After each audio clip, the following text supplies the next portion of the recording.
Oh shit. Hey, what's going on, y'all? What's going on? What's going on? Top of the morning to you. Top of the morning to you. So, miss having my coffee and my little smoke, whatever. So, I think I do a lot for y'all. If this is your first time here, I often curse sometimes. I don't want you to be surprised by that. Start this on the rebroadcast. Sometimes I talk about subjects that are not popular with some people, but they have to be spoken about nevertheless. So, what is right now, I'm going to share this. I'm going to come right back to this. I think it's a story that all y'all need to hear.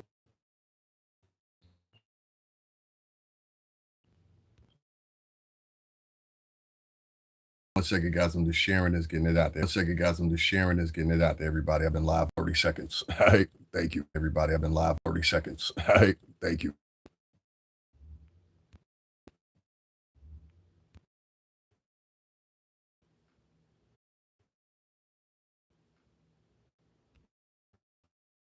All right. Bam. There we go.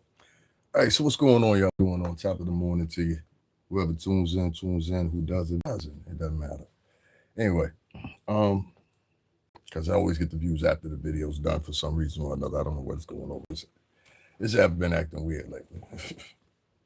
Get comfortable here, whatever. Ooh, excuse me. So, let's give it some thought, right?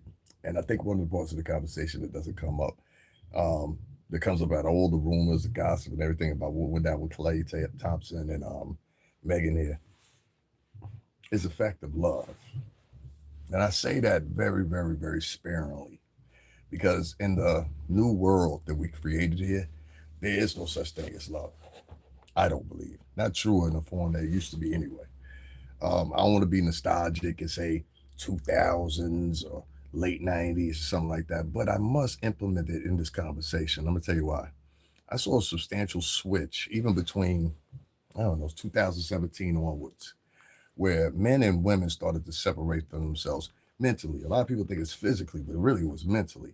And they got into two different spaces. One space was those that was favored by women and women that talked like them, walked like them, spoke like them. Yes, it is. Shut up. And then there was one that was a space of with men, and they were doing multiple different things, but it seemed in unison all the women were doing one thing, which was separating themselves from men for whatever various reasons or whatever abuse, money, aptitude, ambition, whatever the case may be, right? I'm not blaming them. But what happened was you started getting artists that also embraced these ideals. These ideals were money, these ideals were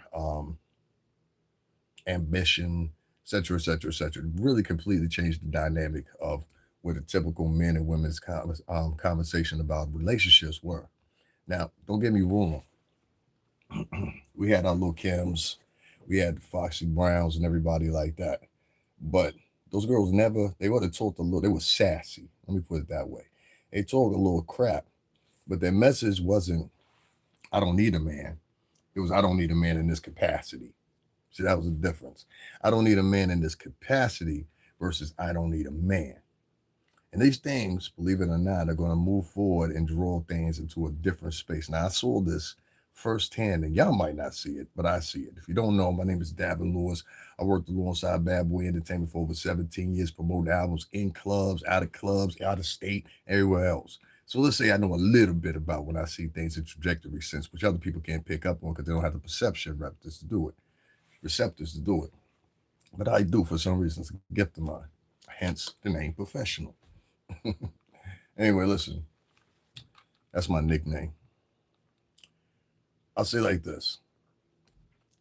What I think you really got out of this Meg the Stallion thing that a lot of people are not paying attention to is this. Meg the Stallion, no matter how many relationships she's had, no matter how many people she slept with, which seems to be the antithesis on many people's conversations, not mine, but many people. It's not about that. It's about what her relationship and the length of it and what the conclusion of it represents to young girls that are 12, 13, 14, 15 years old. Even some girls in their 20s, because some of them haven't conceptually thought about who they are. It takes a lot of girls. They'll say girls mature faster than men, and I think, yeah, in a certain sense. But is that maturity judged by what metric? Like, is it judged by a metric of sexually you mature or is it mentally you mature? And I quite think the opposite. I think sexually or however you want to say it. Puberty wise, they mature quicker than the boys, but mentally, I think it's a little bit slower nowadays. We got an example of Meg Thee Stallion. And guys are running these memes with her, with Tory Lanez and several other different men. I know y'all seen them. I ain't gonna post it here because I was like, I ain't gonna go that far. I don't have to go that far to get my point across. It has you thinking. Because this was in a short amount of time. And men are looked at as disposable nowadays. That's the point. Men are looked at as disposable. You might not think so, but they are. Men are looked at as disposable. You are a difference between a swipe away. The difference between me staying with you is a swipe away on Tinder, swipe away on Bumble, whatever else you're utilizing. That's what it is. But before, you had to put in some work. You had to go out to the club. You had to go to the spot where the girls were. Sometimes you had to hop on a plane. It was different. And some of y'all, if y'all were born in 2005, 2010, you'll never know what that is like. It's a world gone within a short amount of time. It's one of the, I think, few examples in the world's history that you could say that a world's dynamic changed that quickly. Is that exactly the same as represented during the pandemic? A world changed that quickly over 2 years. And we ain't never went back and never going back. There will be people 20 years from now, they will study and say to them, listen to me, there will be people, this sounds crazy, there will be people that they will study and they will ask them this question: do you remember what the world was when they had rotary phones? Do you remember what the world was like when people went to clubs? Do you remember what the world was like before the internet? Oh, you'll be some of the most prized people. Remember I said that. You'll be some of the most prized people to sit down with. The people that remember the world and the interactions between humans before the internet. You'll be some of the most prized people. Some of the most prized people. With that being said, moves me to this. This internet has been used as a catalyst to separate not just black population, not just Latin population, not just white population, but every last one of them, especially in one particular field. And y'all paid attention to it. You know what it is? Relationships. Your whole relationship and its dynamic and whatever the fold of your relationships or the trials and tribulations used to be something that was private. We share these moments because they mean something, whether or not we stay together, whatever. So what? Tyrone cheated on me. So what? Riri cheated on me. We gonna work it out. We be all right. I seen motherfuckers that been together for 30 years, 20 years, and both of them know openly they cheat on each other. But she said, you know what? I love that motherfucker though. Because when it comes to these kids, a good father, you know what I'm saying? Dudes that will stay with their chick. She ain't a that bitch got my heart. Over this bitch. You know what I'm saying? You heard me. They can shoot up an orphanage over this, bro.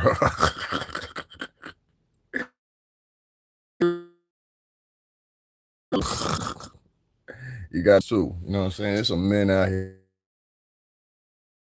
abroad, but down they love and they'll stay with them. And I know couples like that. Many of y'all know couples like that. They cheat on each other, they fight with each other, and everything like that or whatever. Some of them was your uncles and aunts. But at the end of the day, Big Theo, Thea, your uncle, and rolled together, and had they not, you wouldn't be here. People that no fatherly support. Y'all bitches be forgetting where you come from, yeah? And it's okay. Listen, this is my point. This internet thing has separated not only culture, not only maturity, not only relationships, all the things I'm mentioning, you're just not paying attention. It separated these things, and these value systems are non-existent. And if you don't have another quandary of kids that embrace those certain type of things, you're gonna have a population of men and women that don't like each other. And I saw that with Meg Thee Stallion.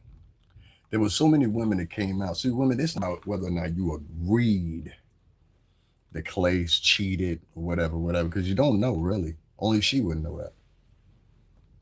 And I'm a firm believer, just because a motherfucker says so, that don't mean that's so. I think we see enough examples of that. Well, they said so and so what that this not what was going on. We don't do. So when I see people banter up, galley up, and they go with Megan Thee Stallion, three things come to my mind. First thing that comes to my mind is this. Well, are you joining sides with Meg Thee Stallion because you believe Meg was done wrong? Well, if you say you believe Meg was done wrong, let's go back to her other relationships. Is that fair? Her other entanglements. One of our famous, ladies would say, I say, I'm sorry. Shout out to Jada Pinkett Smith. I was involved in an entanglement. She gave a definition to thought. You understand what I'm saying? She made thought equestrial shit. It was an entanglement. Anyway, listen, right? My point is these entanglements have gone a little bit too far. And we saw now infidelity claims thrown at Mr. Thompson, but were they justified? Did they join the core of many of women all across this beautiful nation of ours, joining online and say, we stand with Meg. Meg was done wrong and I was done wrong. So, and my girlfriend was done wrong. Well, maybe y'all ain't that bitch. Maybe you ain't that bitch. I know. That's vulgar. That's how your aunt would have said it. And some people will come online, they'll be like, oh my God, I can't believe he cursed. And they'll walk and go pick up their aunt, their uncle, somebody later, and they'll be talking just like me. They go pick up the brother talking just like me. So what's the problem here? Oh, I don't get on the internet to be fake. Because you're going to run into one day, somebody, and you're going to be like, I thought you was this guy. Nah, be yourself. Anyway, long story, got me a lot of places. Got me to do a Bad Boy Entertainment for 17 years. Got me to know a whole bunch of people that people would die to know, including some of your favorite artists. These people sign their checks. And if any artists want to come over here and argue with me, I'm up for it. Nah? Okay. You don't know who the fuck. You do. So anyway, long story short, right? Only thing I'm saying here is you're getting drawn into a world with women nowadays that are heartless. And I saw that from some of the comments that I've seen from some of these ladies in regards to Megan and her claims of infidelity, or however you want to call it, and the response from these women. And they were varied. Some women came on these comment sections and they said things that were something that you can respect. Well, I was with this man for this amount of years and I fumbled them. I've seen some women write this, and I fumbled them. And it's usually girls that are either one or two things, either older and in touch with themselves, or women that are younger and in touch with themselves, or has a good upbringing. Because I did see those comments too, inclusive in the conversation. So I don't want to admit those because then they would look phony. But overwhelmingly, the comments were negative. Forget a man. You don't need no man, girl. These men ain't no good. And then it changed somewhere at the tempo, and girls will see they were stuck because some of these girls, they live in every country where there ain't no dude that look like Klay Thompson. See, in New York, Klay Thompson could be Dominican. He could be biracial. He could be white. Klay Thompson could be Italian. Klay Thompson could be Greek. Klay Thompson could be many of myriad different things. You know what I'm saying? Up here in the New York City tri-state area, not black. So, but to somebody that lives in, I don't know, Ohio, or someone that lives in the Midwest, that's not a regular population count for them. Meaning people that look like Klay Thompson are not generally the people they interact with in bulk on a day-to-day basis. So with that said, some of the girls transitioned the situation. See, this is what happened when you get into black man. And then became this black dude bashing session. And that's what I paid attention to. I said, oh, here we go with the black dude. Because see, he didn't look like the typical type. That's what I mean. See, if you look like me, or you look like some black American dudes or whatever, and you got your brown skin like this, you're typically labeled a many of different tropes, even though that's not your personality. So you could be labeled, oh, he's slick, or he thinks he's a Mac, or he thinks he's this, he thinks he's that. And you're none of those things, right? But people put this typecast on you and this label on you because that's who they want you to be in their mind, because their minds are this. You have to watch what people My grandmother told me a long time ago, watch for women and strangers that smile all the time. They're usually hiding their deceit within that. And if you just watch it very carefully, you'll see it come out of them. It always seeps out of them. Evil always seeps out of a motherfucker. I'm a firm believer in that. Who you truly are inside versus who you project who you are to the masses is two different things. I don't project any other personality but my own. You know, my attitude has always been "f you," and it will remain that. With with Clay Thompson, women saw an opportunity to bash on men yet once again, but they wanted to bash on men of color. I firmly believe that based off a lot of the comments, and I'll read some of those comments just to prove my point a little bit. But if you look on a multitude of different apps, you look on a multitude of different pages having a discussion about this, you will see nothing but men bashing from various women. These men ain't no good. This is a consistent flow they kept in 1950 something.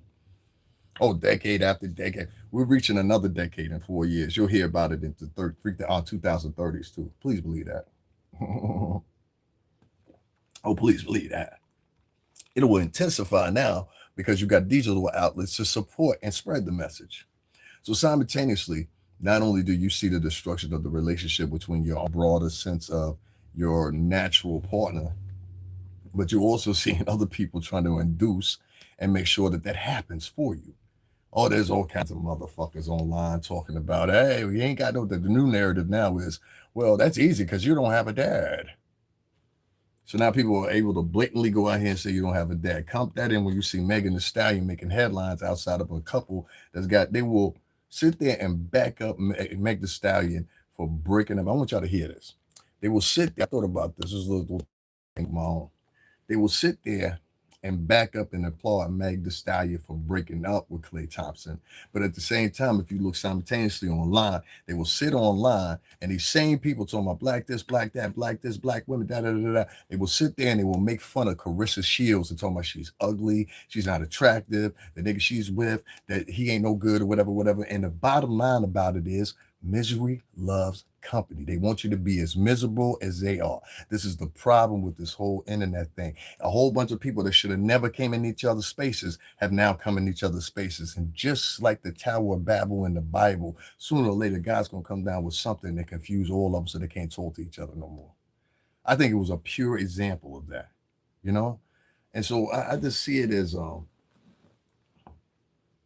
women are able to create narratives based on who's their favorite. That's the point. You don't like Carissa Shields, and Carissa Shields is a black woman, and she's in, most people would say, a successful relationship, but you applaud breakups of women louder than you applaud the getting together and the nuptials that might potentially be there. That's an odd space to be in, you know? That's a weird space, man. That's weird shit. You applaud breakups more than you applaud people getting together. And if you got that momentum, and you know, I always, most of the time, if you were coming in my channel and it ain't something to laugh about, I'm not a key giggle type person. I don't do key and giggling. That's for the girls. Girls key and giggle. Like if you with your homeboys, y'all cracking some jokes, that's one thing. But I'm talking about this random strangers. If you the type of person that's like key, you know, get your sissy ass the fuck up on it. I don't like motherfuckers like that. But that's just me. You know, so if you somewhere else in the nation, I live in the New York City tri-state. That's just my attitude. But you fair to feel however you want to feel. I just don't like he type people, and I find that that element came in specifically from people from the South and from the Midwest online. People up north typically don't be he with everybody and anybody. We don't do that, so that's why I say that. That's the kind of behavior. There's a lot of behaviors that have seeped in from different communities. Like I don't know if any of y'all have ever paid attention to that, but this is a theory of mine. Just like if you got in a car and you went to a new area, a new state, or was susceptible to the new culture that's there, the same thing is happening on the internet. And a lot of people haven't paid attention to it. You're susceptible to a whole bunch of different nationalities, a whole bunch of different backgrounds, a whole bunch of different locales, demographics, etc., utilizing the internet and interacting with people that are hence followers or whatever the heck you want to call them here. As a result of that, you got a whole bunch of people mixing in with each other that normally when they met each other, there was just no internet. It was just a car, train, plane, or whatever. The chances of you meeting, interacting, etc., would have dwindled significantly. Understand what I'm saying here? So this is up the empty of people being able to interact with each other in a space that normally they wouldn't have. This is why you have a lot of arguments.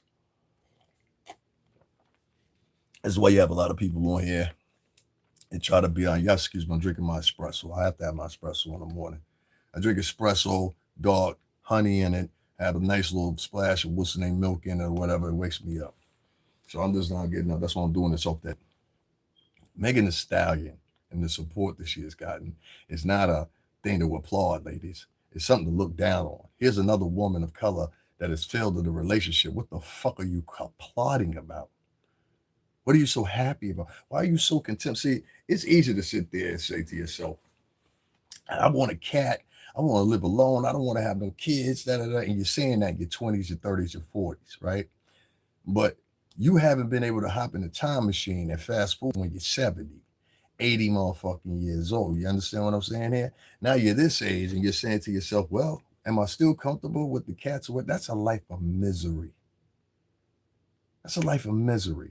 And any man that says the same thing, I'm getting on the men too. Any man that sits around and says, oh, I don't need no chick, man, fuck a bitch, da, da, da, da, da, da, da.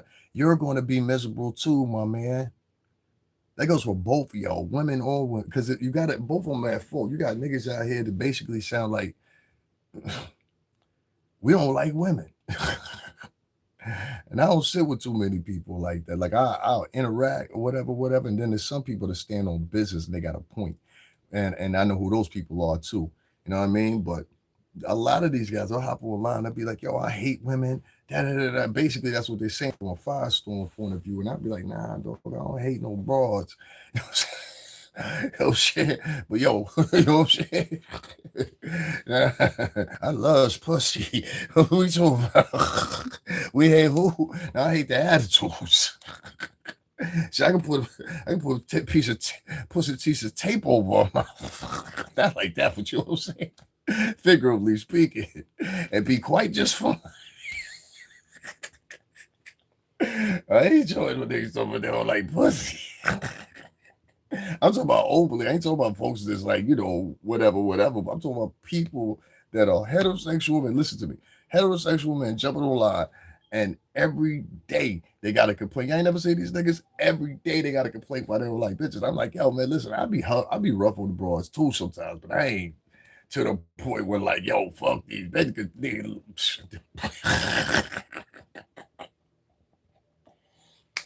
Red pill, that's the name of it. Red pill, blue pill, purple pill, some shit crew. Whatever. I'm good with that shit. Them niggas be having some deep conversation. I be like, I'm good, son. Anyway, women, they got spaces like this too, where they do the same thing. And it's all in a ploy, in my opinion, whether it's constructed purposely or it's just happening. It can be either or. That the genders on each demographic you look at, except for two genders, Latinos and the other one is it's another one too. But it's Latinos and it's another group. These are only two groups that are not dwindling. And the reason they're dwindling, I believe personally, and all the others, is because of this interaction on the internet. Some people in Latin America don't even have access to internet, especially talking about Cuba, you're talking about some rural parts of the Dominican Republic. And tú sabes, por la gente latino en la campos, la íbaros y las íbaras, like shit like that. So you got like different areas of Latin America, whatever. Shout out to Carlos Slim. But you got certain parts of Latin America. I'm not talking about Latin Caribbean, but Latin America in particular, where people live in the Alps in some cases, people live in the country, et cetera, et cetera, et cetera. They don't have no internet access. So they have not been saturated to the world like you guys have. You know what I mean? Here, England. I say here, England, and believe it or not, Africa. Oh my God. If you want to look at Chinese population, same thing. China's population is dwindling. They're actually trying to import men over there. It's that deep in China. It really is.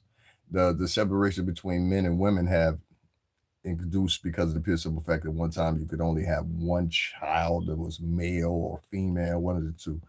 And so they went through, I think, like maybe 15, 20, 25 years of this now, and it's dwindled the population. I got one joint I'm going to throw up where a woman is, and if from China, is saying the population numbers they're given to the public are actually lower than projected to be in the actual country.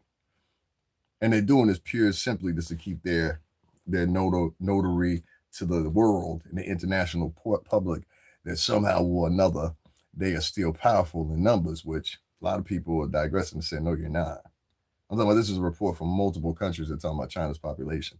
So just take that for example and throw it into a population like Black American culture, white American culture, whatever. The projection for these numbers they're going to be the same and they're going to be dwindled in the near future. You give it 4, 5, 6, 7 years, and this is all from basically one implement in the system, which is the division of men and women via the internet.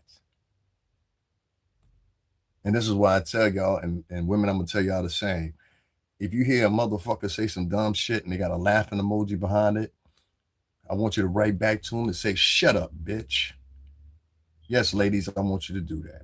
And men, I want the same thing. Write back to him. So you have to express that you are, or if you're a person that doesn't stand with this type of behavior, you have to express to motherfuckers that are into this type of behavior that you're not into it. And there's a preceding movement that is coming up that's going to eradicate this shit because it's for the betterment of the culture. I'm trying to tell you how to save yourself and you're not listening. Instead of y'all tuning out, you're like, oh no, I want to hear this. Some motherfuckers are destined to be destroyed. I firmly believe in that. I've always believed in that. Some motherfuckers are destined to be destroyed. No matter how much you try to save them, try to help them, whatever, they're not going to appreciate you and they are destined to be destroyed. But for the ones that do understand, listen to me.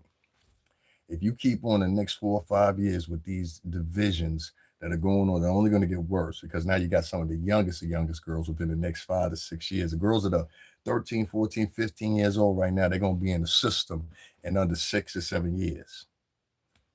And they not going to think anything, what they don't know nothing about Big Mama and Big Mama's cookouts. They don't know nothing about cooking. They don't know nothing about washing clothes unless it's their own. They only eats and shit like that. The broad that's about to come, this motherfucking robot partner that she's gonna have, which is a man who see nothing but opulence and over opulence. See, over opulence is what makes motherfuckers go broke. You want to be more decadent than the white folks. You can't. It won't plurge you into that. I've seen Latinos and blacks do that for eons. Always have. Always have. The most of this, the most of that. And then they'll project it to you like this is the best thing out, the best thing going. I laugh at people that do this. I'm like, listen, if you ain't never even made $100,000 in the course of 3 months, don't talk to me about money. I will embarrass you. See, unlike you, I got things to prove it. You understand what I'm saying? That's the difference here. If you ain't never seen 100K at the bottom, I work for a record company.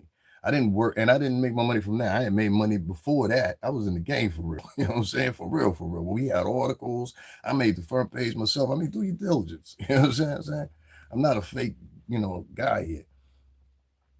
It bothers me because nobody's picking up on this game that's being played online. And if you want to say with the people, pero la gente, whatever, girls, guys, I need you to understand this is where they're trying to take you. They're trying to make the majority of you. I think there's a ploy to make the majority of the girls either misandrous, man hating, bitter, presumptuous monsters when it comes to dating and interaction with men. And what happens? That dwindles down population. There's another ploy they do with advertising now where they're trying to market black girls. I really believe this. They're trying to make the black men monsters or anything that's brown is monsters. They do this in Latin America too. They try to make, especially Brazil. Brazil is another place they do it. They try to market the men as monsters when the men of color, and many times, might be the perfect choice. Like, I'll give you an example. I've seen so many stories, and Venus and Serena especially.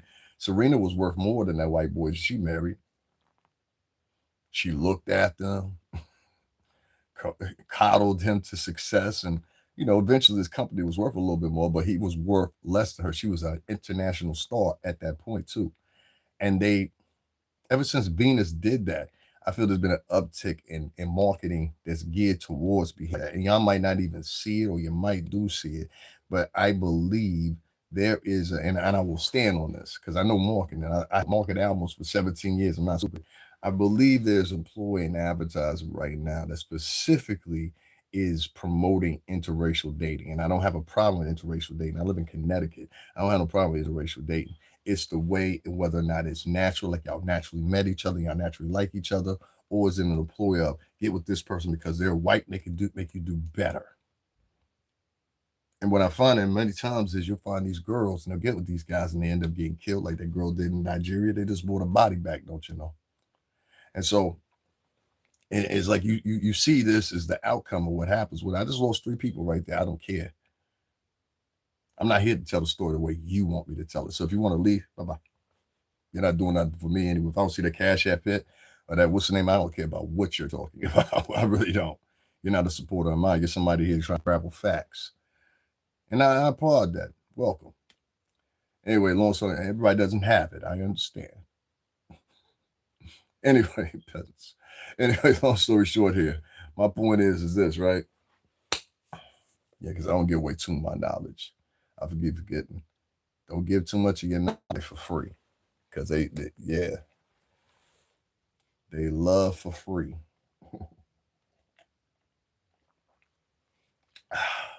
They love for free so much that Americans, I gotta say Americans online, I can't even specifically burn it down to a demographic, now constructed a way by down talking people that have cash apps up because priorly most of them didn't get any cash apps, that they now invoke instead of saying a specific person. The new strategy is now talk down cash apps. Nigga, you ain't gonna never talk me. Excuse me for a second. This is the nigga part of the segment here. Huh? Never in your motherfucking life gonna talk me down for not putting my cash app up and not promoting me. Because at that point you're telling me, fuck, go say fuck yourself. Now I'm never gonna say fuck myself. How about fuck you? Fuck everybody in your house. Fuck your offspring. Fuck your mother. Fuck your sister. Fuck the fucking conceptual idea even bring you into existence, motherfucker, before that happened. Now back to the show. Yeah, because it's some evil motherfuckers on this internet. Trust me, man. That's why I don't like going live too much, and that's why I don't like giving away too much info of what I'm conceptualizing in my head and what I'm seeing or whatever. Because these motherfuckers, they'll sit online, they try to study you. Like this nigga just see me on the internet and they actually think they can pick my brain. I'm like, nigga, I worked for Puff. You can't pick my brain. You know what I'm saying? There's motherfuckers who come on here, and that's why I tell you the temperament and the attitude of many of these people on here. But this let me give an example of my own story so y'all don't think my shit is fake. Throughout the years, I had many times in life you don't get the chance to read, and I'm not gonna go too much into detail because I know she won't want me to do this. But I'm gonna give you my own example as I'm talking about Clay and the Stallion. Listen to me. So throughout most men's lives, right? And many men are contested as real men anyway. Throughout most men's lives, one of the things that happens with you is you meet a couple women along the way. And some of these women, they just supposed to be there for that moment. And then some of these women, they stay with you and linger for a long, long time. Now, women, y'all don't do that. A woman could be with you for 20 years and switch up and go get a new man within 2 months. She will stop thinking about you about 7 months ago before she broke up with you, right? That's fair. But with me, I gotta say, I probably had like 6, maybe 7 women thus far in my life that I've met. And it didn't work out for a reason or another, whatever. But I never lost no love for nothing but maybe 3 of them. 3 of them, I was just like, yo, fuck you. You know what I'm saying?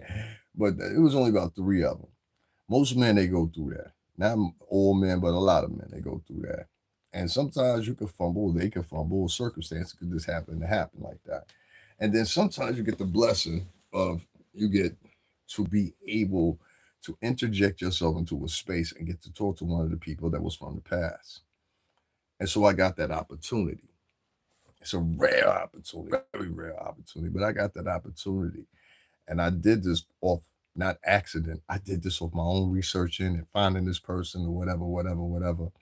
And what can I give away? This person is Puerto Rican. Okay. I gotta throw that into the equation because it won't make sense to y'all. Y'all think this is a black girl, but this person is Puerto Rican. And very beautiful, girl. Very, very beautiful. Like nobody will say any different. Girl walks into a room, she stands out. Like you're not gonna miss her. You know what I'm saying? I've had the opportunity in my life of having some very beautiful women. I mean, up to this day, surround me. You know what I'm saying?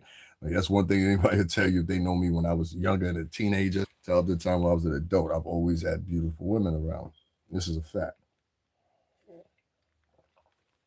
And I don't mean that I'm sleeping with them or I'm doing something with them. I mean, I just always had a thing of keeping beautiful women around me. I'm known for it. I show y'all pictures all the time and everything else to prove the point. At the time. You know what I mean? But this particular woman, she had something else for me. And this is what I want you girls to pick up on. She had my heart and she had my soul. And I was a young dude when I was dealing with her. I'm talking about I was in my 20s. And so it was a 20-year-old. Many of y'all can't put yourself in the place I'm at, but as 20 years old, working for Bad Boy Entertainment, I'm in Midtown Manhattan. At this time in New York City history, New York is flushing right now. Like, everybody outside. This is the remnants of the late 90s and all that coming together and coming into the new millennia in the 2000s. So the heat is real and still on the pavement. And this was the corridors I'm in. I'm on MTV now. Been on there now for my first, second season. Shout out to T Clayton or whatever, Direct Effects dancing show that used to be on there. Shout out to that. So I'm doing my Direct Effects was a dance show that Funk Master Flex used to DJ on or whatever that came out like 2000 through 2004 or 5. I think it was 4 or 5, which is the last season. Shout out to T Clayton. Shout out to Burnham and Murray and all the people that produced that. I'm still in touch with T Clayton to this day. Shout out to you. He just invited me out to something not too long ago. But I was on there for 2 seasons. Many people know I talked about it since day one I was on here, so it's not new. And literally, my office, 1540 Broadway, was right across the street from MTV Studios. So I used to bounce back and forth from Bad Boy, go over there. I would disappear at first for like the first year. Then somebody in the office saw me dancing on MTV. He's like, "Yo, what was you doing on MTV? You supposed to be here." I was like, "Yo, my fault." What had happened was, because I was different than everybody. I used to go searching for opportunities. Even though I was with Bad Boy, I would still go search opportunities. And opportunity didn't mean something that would entail me leaving Bad Boy. No, opportunities like I need to know this person, that person, this person. So I walked over and I saw all the stuff that was going on at TRL at the time. TRL was this thing where they had the stars come to the window. See what I mean? They had the stars come to the window, and then down below there would be fans. This was before internet usage was real heavy. There would be fans literally blockade off, and they'd be inside this little area, and they'd be screaming just for a glance or whatever at these stars. I miss those days. I really do. What they do now they go to Rihanna's house and shoot it up. This is where we're at. Anyway, ain't that crazy?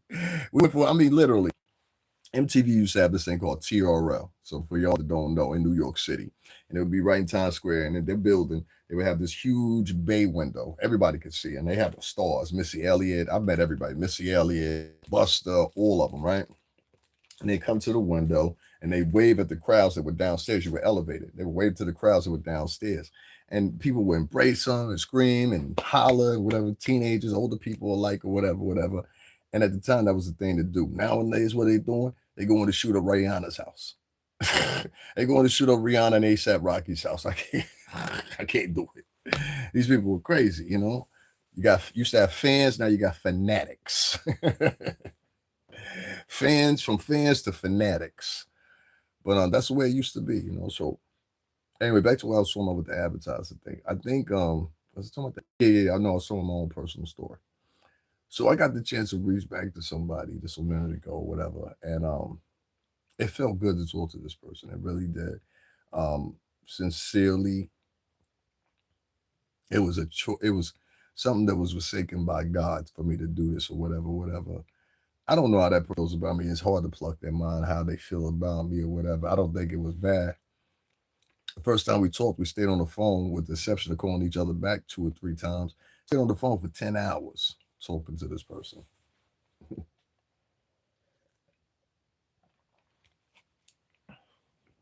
I felt the same way when I knew them then.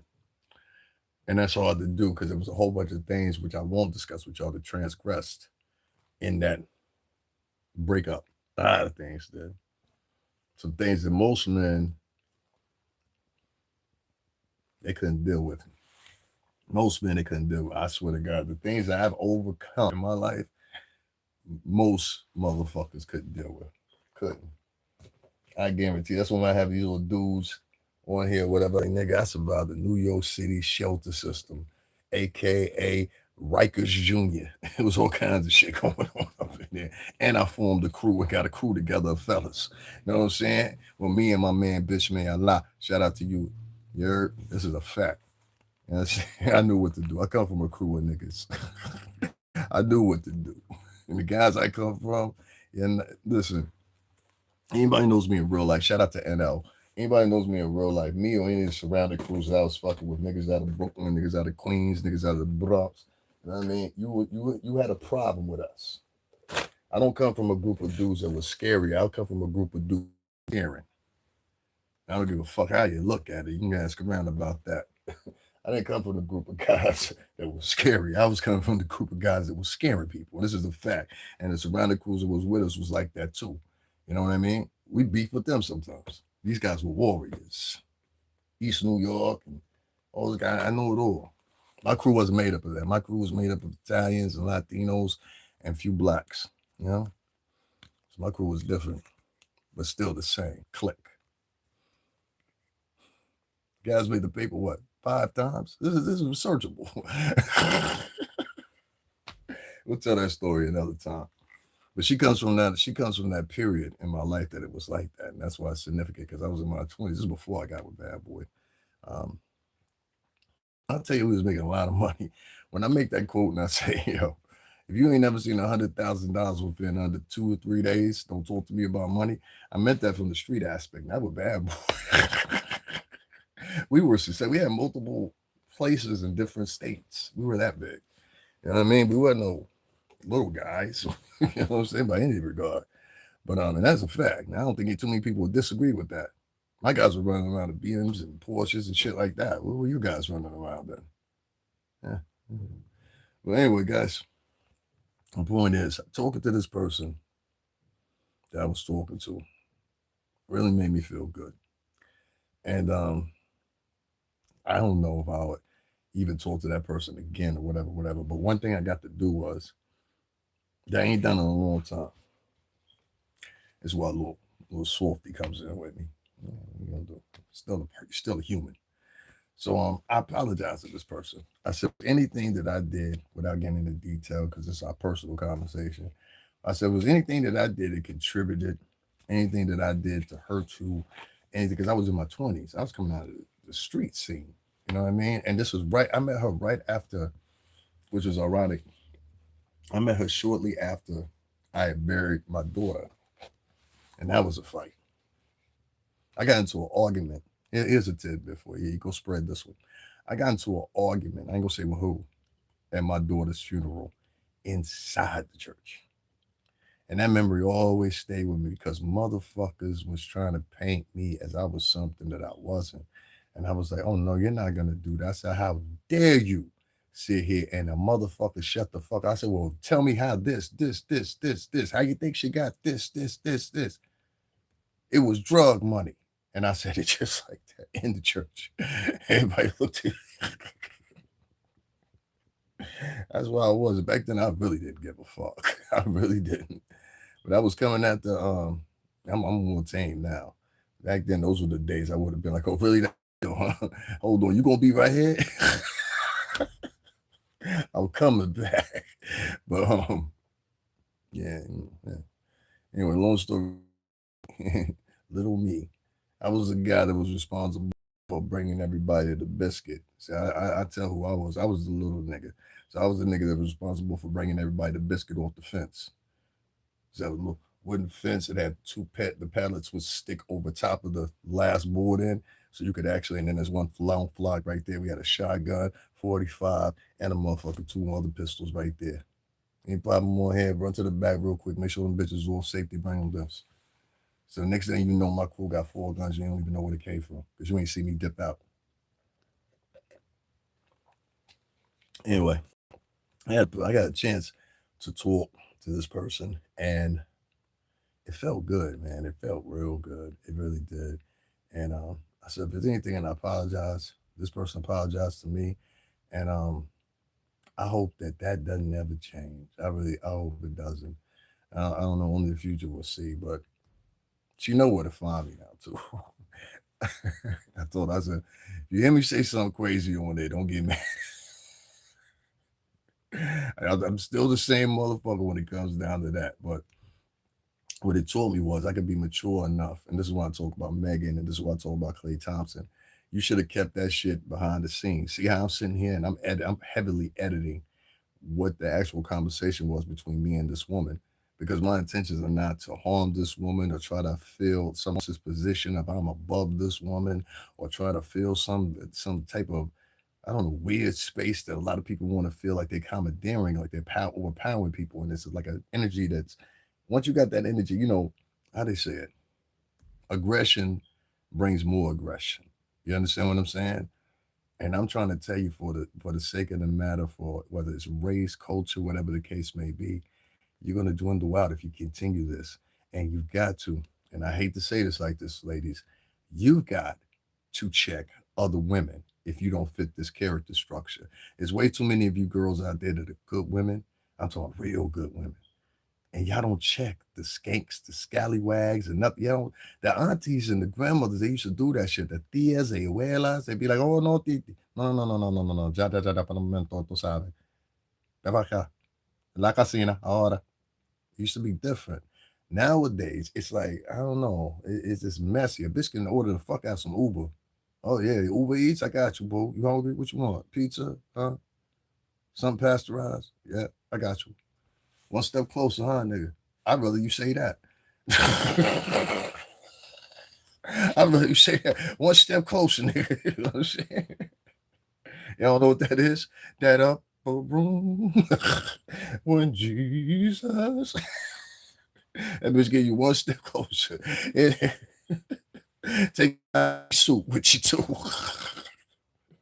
Dip pizza.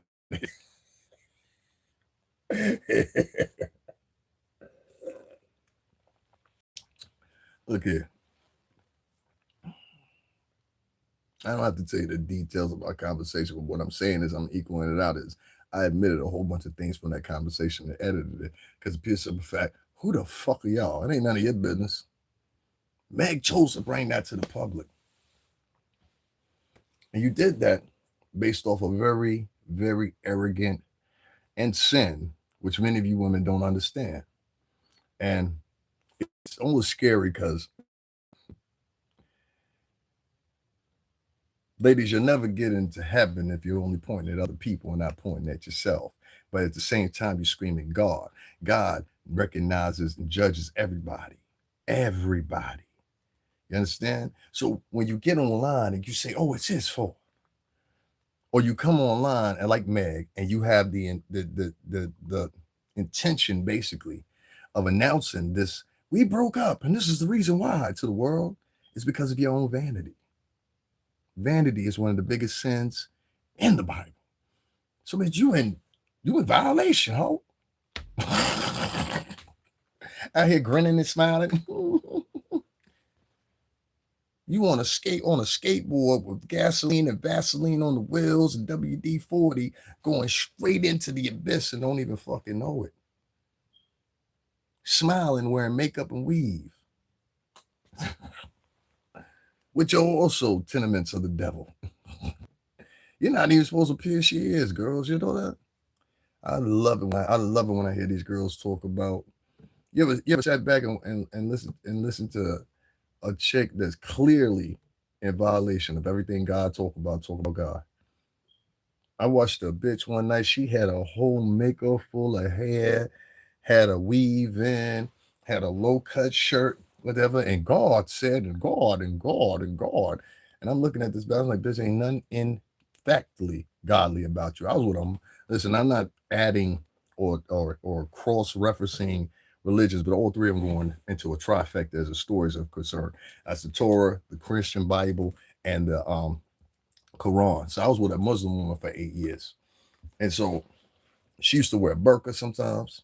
She always dressed modest.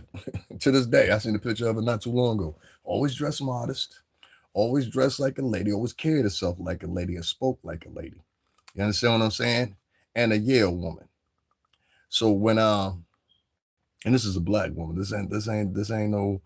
This is a Muslim woman. You know what I mean? And so that's always my measuring stick when it comes to chicks, and when I deal with them, I always pick characters of ones that I've known in the past, the good characters in them, not the bad ones, the good ones. You have to use the bad characters to recognize, okay, I seen this bitch do this, and this is how this ended up. It will give you, and this is what a lot of people, they take that as an absolute. Doesn't necessarily, just because it happened like that with the ex, doesn't necessarily mean it's an absolute that it's going to happen in this next environment and this next, you know what I mean? So a lot of people, what they'll do is, my ex, like a girl will be like, my ex Johnny, he used to do that same shit, and they'll base this now off of a permanent fuse in their mind, as lured in their mind, that this is the judging metric stick that I must use anytime a man does this type of behavior. And I'm saying to you, that doesn't necessarily mean that's what they're doing. You know what I'm saying? It's like a 50-50 every time. And then on the reverse side, men will do this with women, because I've done it. I'll assume, okay, well, my ex chick did some shit like that or whatever. I've lost out on some chicks like that. I'm being dead serious with you. I lost out on some good chicks like that, because when you're comparing people, whether you're doing consciously or unconsciously, when you compare somebody to your ex, what you're doing is you're setting up a platform for a couple of different discussions within your own mind. Am I comparing you to my ex because I'm still in love with my ex? Am I comparing you to my ex because I'm scared you might do some trifling shit like she did? Am I comparing you to my ex, what y'all call these red flags? That red flag system shit, it don't work. You're always going to find something you don't like. He brushes his teeth the same time you take a shower. That's a red flag. He goes to the grocery store and you go to the library. That's a red flag. And then you start getting extremes of these red flags. All these things are meant to have one conclusion. You get further and further from each other. There's not enough world's resources as much as the population to consuming it. And the resources can't be they can't be this is why a lot of y'all need to get together and start planting gardens. I'm dead serious about that. Get you some seeds and plant some gardens on your own. A lot of this shit we're getting's got all kinds of stuff in it, man. All kinds of shit. I'm now, I wasn't before, but like I'll give you an example. Go to get some ice cream, right? Listen to me very well. I just learned this about a year ago. When you go get some ice cream, look at the label on the ice cream, right? And it'll be two things on each one of them. Look for the ones that look like they're more of a natural flavor, like a vanilla, chocolate, something like that, right? Very easy to concoct. Look for the label on it and see if it says made with real ice cream. Well, some of the ice creams will say a frozen dairy dessert. They've done a test with this frozen dairy dessert shit. The shit won't melt. It won't melt. So it's sitting on your side for months, if not weeks, just sitting there, this with ice cream and went through your system, whatever. I got to get duplicative of that. But look, when you go buy ice cream, and it's got all kinds of other additives too, or whatever, which help in the preservation of said product. And I think reason for the molecular breakdown is so much harder. They're depending on the stomach acids to break this shit down, but the stomach acids are even having a hard time breaking it down. But look, when you go buy ice cream, and you'll see what I'm talking about, I guarantee you. Just look at the ice cream, look at the different flavors, and look for a label. They'll usually say it in the left-hand kind of corner. I think that's where the FDA requires them to put it in the front. And it'll say frozen dairy dessert, or it'll say ice cream. One of the two. Don't buy the shit that says frozen dairy dessert. It's gonna fuck you up. What I'm saying is, the products that we're getting and we're indulging in might also be a perfect weapon as well. You know what I'm saying? It always has been. They used they wanted to get rid of a group of monkeys that they thought were killing one area. So you know what they did? They laced each one of the bananas with a syringe with cyanide, and then threw them at the monkeys. Case solved.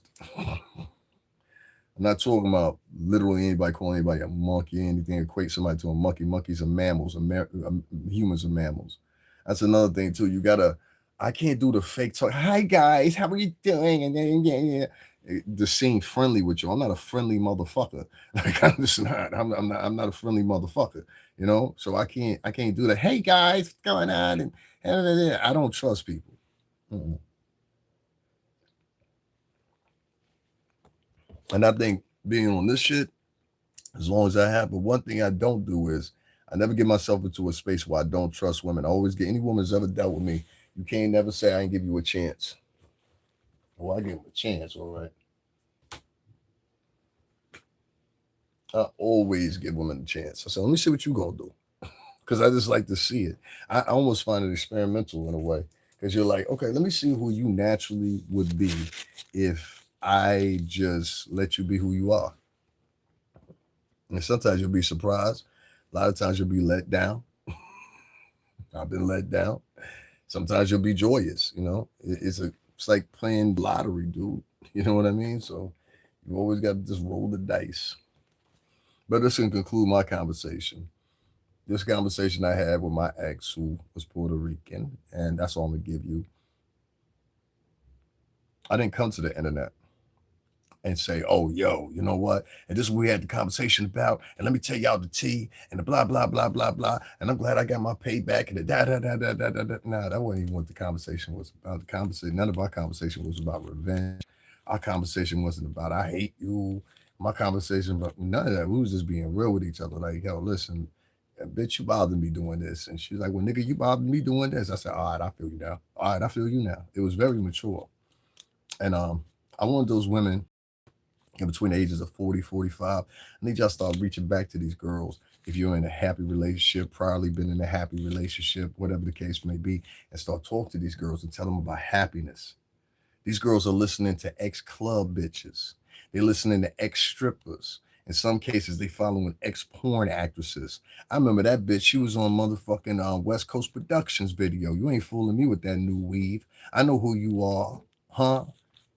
I know who you are. You know what I'm saying? Don't come to the internet airing out who you mad at. Don't come to the internet airing out how you feel. Don't come to the internet because you might be in a moment. Like I told you, I was dealing with this woman in my 20s. The way I felt after the conclusion of our relationship then, I have now the knowledge of a man that's in his late 40s to look back and be like, okay, I see where I fucked up here. I see where she fucked up too, but I see where I fucked up too. And that. It's gonna be one of the hardest things you ever do. I think she still computed in her head. What the fuck this happened? Because she was in all shock when I contacted her. I know she was. And it's cool. You know what I'm saying? Because we cool conversation. We got jilted for about two. Now I'm gonna say like 3 minutes on one conversation. I was like, well, you know what? I'm saying, well, wasn't nothing like you could have called Clay and talked to Clay, Megan. You could have kept what happened with you and Clay off the internet. And you chose instead, and I don't care how many people I lose here, because they all think you got to realize a lot of people they falsely believe that they have the right or that they're important or that them as a gender, which I see with a lot of women, is important to the world. Bitch, can you build a bridge? Get them bitches together and build a bridge right now. Get them bitches together, and I need you to take about 15 train carts, put them all together and roll them down and fill every last one of them bitches with toilet paper, water, and everything else. And I needed to head out down to the motherfucking the first place you see in poverty with black people in it right now. Right. Okay, shut the fuck up then. Go back to this because I can't stand when a bitch come in. Women can do what men can do. No, there's some women that can do what men can do to a certain extent. Don't come in here with that bullshit. My gender's more important. No, the fuck you're not. You know what populations? Let me add in a cool factor here. You know what populations used to do in certain cultures when they saw the population dwindling down? They would start passing the women around. Now you get a knocked up. Now you get a knocked up. Now you get a knocked up. Now you get. Now they got 4 different dynasties in creation, and even though they're inbred, to a certain extent. You know what I'm saying? They still are different of different DNA. And now when those kids get together with the other kids or whatever, they now start another chain of population going. Once you get 10, 20, 30 years of doing this, now you got a whole new chain of population or whatever. You see what I'm saying? So yeah, keep that in mind. You got to start talking to the women, and the women have got to start listening. The key point that y'all didn't get out of that was me and her had not talked in almost 20 years, and I recently contacted her and we talked again. You understand what I'm saying? And it came from, and maybe because, tú sabes, la mujer en la puertorriqueño, tú sabes, solamente diferente, tú sabes, pero la mujer es negra. Las mujeres no gritan, tú sabes, es siempre bonchinchero, pero vienen, tú sabes, es más. En esta la problema ahí, tú sabes, pero la gente la negro, porque la hambre, pero la negro no le gusta. La mujer, hello negra. What's going on, Vernon? So let me continue real quick.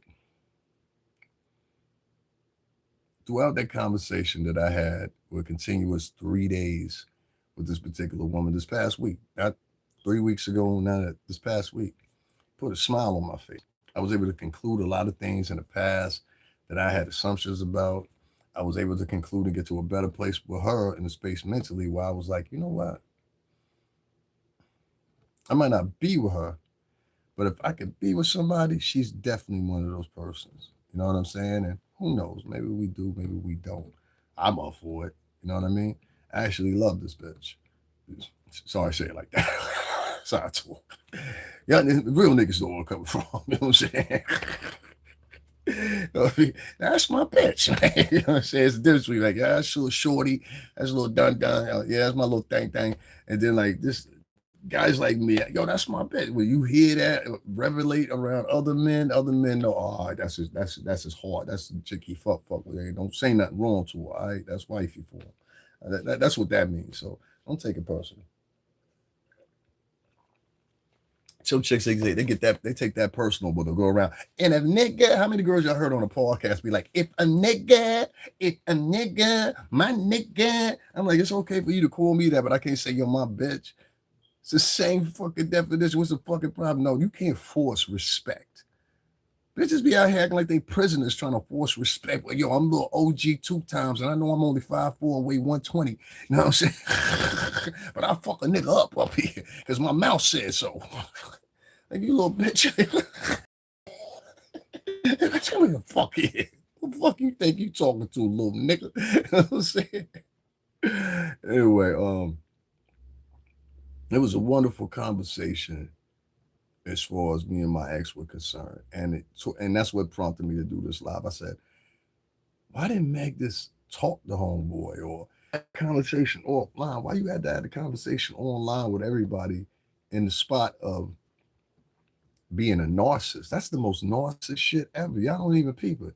You made an announcement to the public because you thought that your personal, you thought that your stardom, and you thought all that would be affected because of why?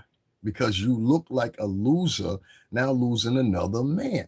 There's something wrong. And look, fuck it. There's something wrong with a bitch to keep a man, and you just keep flustering through men for all the either opportunities or because you feel the need to or whatever. I'm talking about Nicki Minaj talked about this on Bigfoot.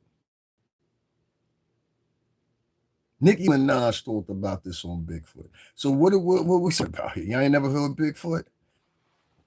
Nicki Minaj talked about all this that's going on right now and her character and her behavior as far as she perceived it about Megan Thee Stallion on Bigfoot. Bigfoot came out a couple years ago now. She talked about this. And I took the diligence of spending almost an hour editing some footage, which I'm going to play for y'all in a minute. But the fact is, and it remains, she talked about her running around with different men. She talked about her busting down, which Party Fontaine, I think that's how you say his name now. He turned around. I didn't know he had a diss video talking about the same thing, talking about how she stepped with one of the dudes at the studio. Bigfoot explains the same thing. She slept with somebody for a beat or something like that. I don't know how true that is. You know what I'm saying? I'm just saying allegedly, you know what I mean? But that's you know what I mean? That's what they're saying. I don't know. But a lot of things that will be similar in character as far as Megan Thee Stallion is concerned, was said on Bigfoot. And I don't know why everybody missing that. You know what I'm saying? Because I felt like I was the only person that picked it up. I was like, yo, I said, I'm gonna wait and see how long it take academics to say it, a couple other people. You know what I mean? I was very, very much let down by y'all because y'all supposed to be on cue for that. Y'all should have been talking about that 4 days ago. Let's get it together. Bigfoot was the one song calling out to see. I'm a constant believer in people's behaviors. I always have been, always will be. You have to watch how people's constant behaviors become a nuisance. It always shows their true character. Some people, 1 second. Hold on 1 second, y'all. I'm just doing something real quick. Some people have a fallacy in the back of their mind because somebody is polite, that's a good person. Nah, even the devil will smile at your motherfucking ass before he come take you. You know what I'm saying? Nah, motherfuckers ain't nice because smile at you. Most of the time, evil motherfuckers smile all the time. Most of the time, evil people pretend like they're good people. Most of the time, evil people come up to you and give you a hug and a smile with you and everything like that. And the whole time behind all of it, they hate you. For various different reasons or whatever, which I really don't be giving a damn. I really don't care. Like, I've never, like, I worked in the music industry. So I ain't never been one to be like, I give a fuck what you think. I wonder how you feel about me or whatever. No, fuck you. The fuck person. What should I care what you think? And some people, they'll live this for the rest of their life like that. They'll be like, oh my God, what do they think about me? I wonder if they want me. Who gives a fuck? There's 13 million motherfuckers in New York City alone. 13, this in the city, state, this in the city, 13 million motherfuckers. Do you think I'm caring about what 2, 3 motherfuckers think or say or do or whatever? And if it's too intense, I'm coming to your house myself and handle the problem. Fuck this, whatever. I want to film you. You understand what I'm saying? The fuck up out of here. Because you was brave enough to do that. So let's see how real intense you really are, motherfucker. So, you know what I'm saying? Because I don't like that shit. Like, niggas be trying to test motherfuckers on the internet, but you wouldn't do it in person. I've been in situations where niggas ain't got guns and nothing like that. I've seen niggas thrown off the top tier. I've seen niggas get whooped with a lock in the sock wall. That shit. You know what I'm saying? And set it on a motherfucker in the child room. Actually set it on a nigga in the child room. Noted and documented. So when I see people with that attitude towards Megan, with that attitude towards me, or that attitude towards a lot of different people, it just blows my mind the intensification that these people that are otherwise nerds carry these stories. When you look at some of the women that are commenting under Meg Thee Stallion posts, trying to support her or whatever, this is a bitch with 3 kids and there's not a man in any of the pictures she's got on her motherfucking social media. It always be these big bitches. I like to call them the unfuckables. A big delegation of big back bitches that have no big possible chance of being big and together for the rest of their life. I'm talking about, I call them the unfuckables. Always have. Unattractive women, big back women, not necessarily unattractive, because there's some big back women out here that's pretty. We won't throw them under the bus. But big back women that are unattractive in general, ain't got nothing going on, or this bitch is a blue collar worker that never amounted to shit.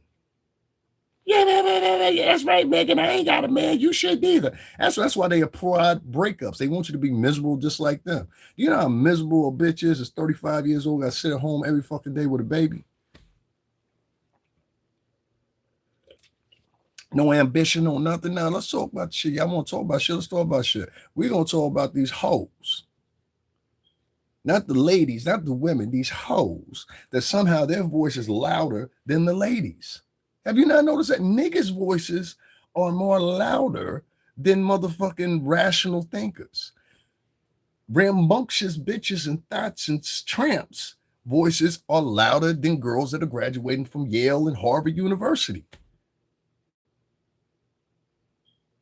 And the shit is out of control. If you got hoes across white culture, black culture, Latin culture talking louder than the ladies, they go to work every day, they motherfucking go to college. I don't give a fuck if you plant gardens all day. I've dated women like that. They're good women. My ex was like that. That's where I got the farm shit from. Her. My ex was basically A black Muslim hippie. I've always dated girls like that. I got my street girls too. Shout out to them. But when it comes down to dating, I've always dated girls like that. That's just my style. But my point is, you get women out here that are ready on a daily basis to battle men online like Megan did Clay. And I said, you ain't do this for yourself. You did this so them other bitches wouldn't judge you, which leads me to believe somewhere along the line, Megan Thee Stallion's got some low self-esteem issues. And I see it from the background of what perpetually could be her timeline when it's in court with some of these men she done dated. Please hear me out. Everybody that's seen that meme when she was bending over, and then Clay was at the end of the line with the flowers. If you ain't seen that, just search that out. It's the funniest shit ever. But I'm just saying, I ain't make it. Anyway, I don't know how I got out of the circulation or nothing like that, but I ain't make it. So don't be mad at me. But the point is, you saw Clay at the end where everybody else ain't have nothing else in that meme, and he had a bouquet of flowers, indicating he was the nicest guy out of all of them. You understand what I'm saying? Klay Thompson got hoodwinked and bamboozled. And nobody wants to talk. I'm going to say it again. I saw from when I saw that video when they were sitting at the table and he was just sitting stone still, staring out into space. I said, yeah, he done with this bitch while she's sitting at the table trying to play it off. And y'all ain't seen that clip? I'm going to post it later. She's sitting at the table trying, and the nigga just standing there like that. That nigga is done with you. Sure, like I can't take no more. You see what I'm dealing with? You see what I'm dealing with? I get out there, act like a pick-me on him, you see? None for good. One disrupt.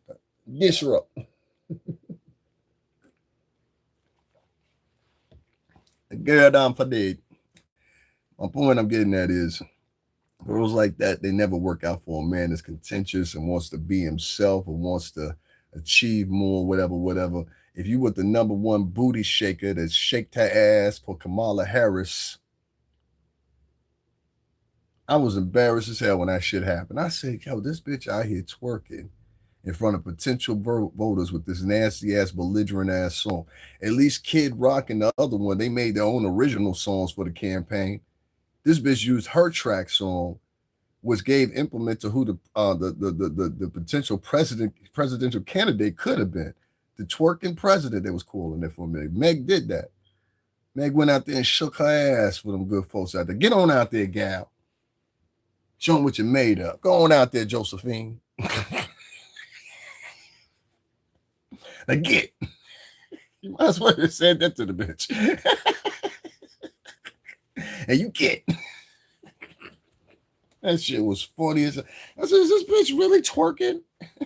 Well, I'm wrong for saying that, right? I ain't do the twerking, but I'm wrong for talking about the twerking, right? I got you. That's why I don't take subscribers seriously. Subscribers are nothing but viewers. That's all they are. Nothing more than that. They're not your friends. And get out of that. I tell people that all the time. Stop thinking these subscribers are your friends. They're not your friends, especially if they don't donate a dime to you or nothing like that. Your subscribers are people that view you, and let them do for just that. Let them view you. They want to listen to you. They listen on them because most of the majority of them, and I hate to say it like this, especially if they're black, they have so much evil intent on everything. Everything, especially if it's a woman. I've noticed the darkest and dimmest of black women, they don't understand. They come on here and they be like, oh, he's black, just like me. I can talk that shit. Some of these black women on here, including the ones that were talking about Megan Thee Stallion and all that shit. Bye. For the ones that get angry. Bye. Anyway, that's the word thing. Black people will run around and they'll try to judge and talk about everybody else. But as soon as you start talking about them, especially the women, they want to be out. They want to run away or whatever. Most cowardly shit. And this is why you're not respected, because you won't stay and have the conversation. Instead, you run away. So you're looked at as a coward. Cowards run away. So when a motherfucker run off here because I start talking about something, that's a coward. I'm glad you gone. I don't fuck with cowards. Never have, never will, nigga. Take your ass over there with them pussy ass niggas you belong with. Y'all can talk about your pussy ass subjects, talk about your pussy ass motherfucking relevance and everywhere else in a world that you would not exist without the fucking internet. And take your pussy ass up on out of here. I never give a fuck about that shit. Now, like I was saying, with these finical ass motherfucking subscribers that you just saw right then, people go so much out of their way to please these motherfuckers. You will never please them. I know this from the music industry. You're not going to please a listener. I know this from doing radio back in 2013, 2014 with OG Mac Drama. You're not going to please no listener. The listener's sole whole purpose is to come in and argue with you. And I had to learn that it applies to this shit too. So when I say what I say what I say because I want to say it. I don't give a fuck what a nigga got to say. You don't donate to my mechanism. You're not responsible for anything being gained in my life. You won't hit my Cash App. None of that shit. And I'm not asking you to. Do it out the pureness of your heart. But please do not mistake that you're going to come in here and navigate things and you ain't got a dime of contribution to your name. It doesn't happen. Sorry for interrupting the story, but I got to do that. If you want to jump out, take your pussy ass and run. Thank you. The fuck? Niggas be thinking they more important than they actually are. You ain't the gang, nigga. That's the problem. The subscribers think they the gang. You not the gang. The game is Google and AdSense. That's the game. You niggas is pawns on the chessboard. You bigger pawns than we are as content creators. Don't even realize it. The real part. Listen, let me tell y'all real quick. The funniest shit, right? The subscribers think they're more important than they actually are. I'm starting this movie because it's the truth. You can do your own research and find this out for yourself. The subscribers here, they are the bread and butter of the app working, when in reality, you're not. There's over, I don't know how many trillions of people here on earth. Motherfucker, you are one motherfucker. If I sat here for the next 10 years putting up fucking videos or whatever, I wouldn't reach those trillions of people on the earth that this app aptly day after day targets. So I don't ever, and you should never, give the fuck about a subscriber, because on the chessboard that we call these apps, they are the biggest. They will be representative as a pawn, where you're the king as a content creator. Don't you ever creator give a fuck about a motherfucking subscriber, especially if a subscriber ain't donating a fucking dime to you. Because most of these petty Eddie motherfuckers be sitting on here talking about money the fucking store if they had to. I was throwing a light bill if they had to. Now, back to what I was saying. I can't stand that shit. Fuck all that subscribe. I don't give. I got 31,000 plus of you motherfuckers. I got a goal up. I want $1,000 for my birthday. You think I'm gonna make that? Fuck no. But I'll make more money making sure that I can do everything the AdSense wants me to do for the month. So that's why I said don't come talking about that. Oh, we the people and us as the people. And I mean, nigga, fuck all that shit, nigga. Fuck all that shit. Fuck all that shit. I do what I do and I say what I say because it's natural in the way I feel. And there's some people that'll benefit from it, like my nieces, nephews, cousins, etc., etc., etc. But other than the vast majority of subscribers, nigga, fuck y'all. 5 years I've been on here. A motherfucking subscriber, except for I can name 6 of them that ever did something for me on this motherfucker. Don't ever come on my motherfucking chat room talking about whatever fuck you want to talk about. I'm talking about throughout 5 to 6 years of doing this type of vlogging or whatever. And all the people that I accumulated as far as count, y'all can see I'm past 30,000 now. None of them would contribute because, one, Black Americans don't like me because I force them to look at themselves. 2, they don't relate to me because of the way I talk and the way that I am. You know, I'm sorry. I grew up around a lot of, in my later years especially, I grew up around a lot of white people in general, even in my preteen years. But as I got older, I came up around a lot of Italians and Greeks and shit like that. I have confidence. I have certain attributes that I grab from them. I got certain attributes that I grab from Blacks. I got certain attributes that I grab from Latinos. And this is my personality. And many of them can't relate to that. So unless you're talking like this, wait for it, right? Let me show you how stupid I sound when I talk like this, because I don't talk like this. But if I wanted to talk like this and get your ear, right? Lord, child, let me tell you, let me give y'all the tea on this one. See, the operative thing nowadays to do is sound feminine and sound like a slave the same time you sound effeminate. Sound like, I call it see-through frolies. You understand what I'm saying? internet follies and minstrel show. Lord, child. Woo. Let me tell you something. Now, if you talking like that and you start out your podcast, oh, they love you. Oh, they love, especially if you're a woman talking like that. Lord, child, it's a mess. Ooh, Lord, let me take out a tea. Honey. Oh, Lord. Ooh. You talk like that, these motherfuckers ready to give you thousands of dollars. This is why Tasha K is so fucking successful, don't you know? Yeah. So it depends. If you throwing out that type of attitude or whatever, remember, you got to be that person all the fucking time. That's me. And I know tons of other Candace Owens doesn't talk like that. She's from my immediate area. I'm right here in Connecticut. Candace Owens doesn't talk like that. You understand what I'm saying? So if that gives you an example, most people that are brown don't talk like that. The ones that are trying to hustle and get something out of you or whatever, they talk like that because they believe that's the only thing you resonate with. It's really an insult. What they're saying to you is, I don't think you're smart enough to think anywhere outside of that. So I'm going to talk to you as if a slave would. That way you'll be able to resonate with it. It's really the biggest insult I've ever seen in my fucking life towards black people being done by black people. And nobody picks up on it.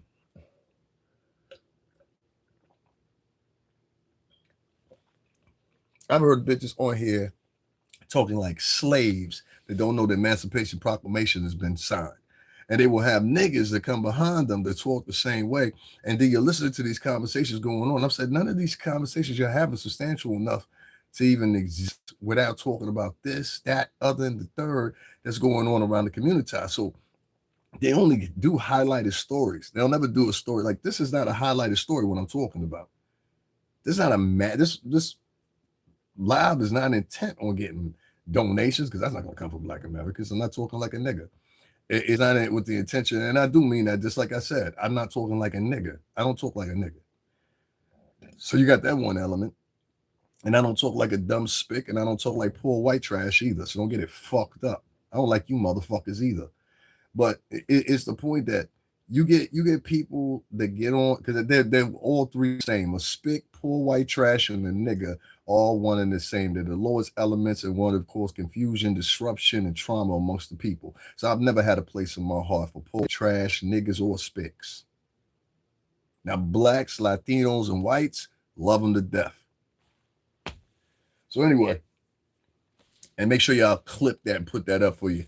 Nah, I never fuck with them three. Anytime you fuck with them three, one of them three in those groups right there, you always get reprimanded for trouble. Fucking crazy world we live in, isn't it? Crazy world we live in, but you gotta recognize them. They can be the difference. If you pass a nigga, and a nigga is, I'll give you an example. If you pass a nigga and the nigga is having a bad day, the nigga, no matter how much of success you are, if you got a Brooks Brother jacket, suit jacket on, whatever, doesn't fucking matter.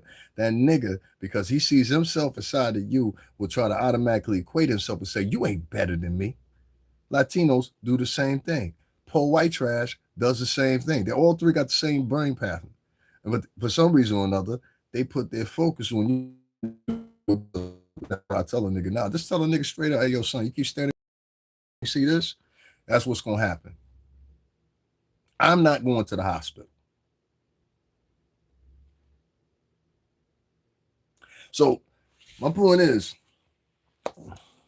when we get women out here nowadays that are under this spell that this internet provides or whatever, with your subjects that you talk about, with the tap dancing that you do. Oh, some of these black women and men are some of the biggest tap dancers and shoe shiners I've seen since fucking the minstrel show days. Amos and Andy shit really going on. You know what I'm saying? It's just step and fetch shit out this motherfucker, but on the YouTube, on these apps.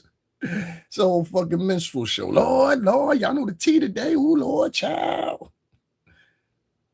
Any one of you go to, I swear to God, they all talk the same. Even the men, I can't relate to none of the conversations the men have because the men have conversations in elk of women listening. They're not even looking for men to talk to them, unless it's some red pill, blue pill niggas, and then they're dependent on the men because the men donate to them. Make no mistake about it. I think as of maybe last year and a half ago, I never take subscribers of mine for real because I know it's only so far I can get with them. Even this app, it only you notice it only funnels me out to certain people. You know what I'm saying? And most of these people are strangers. I don't know these people, or they ain't got no no, what's the name or whatever. So I really think that this app is probably holding me back too. I got 30 something subscribers, but look how many people are in here. You see what I'm saying? So yeah, I don't take this shit serious like other people. Some people they get on here and they take this app shit so serious. I wouldn't even realize it would, because this would probably make the Stallion to do what she did. She takes social media that serious. And it got a whole conversation started out about something she put out on social media. You do realize that, right? So yeah, don't tell me it doesn't matter. The power's not there. She changed the whole narrative of a conversation based off of a tweet she put out because she wanted to get the head of the story, and her narcissism and her vanity couldn't allow anything less. It'll never be talked about. Mm-mm.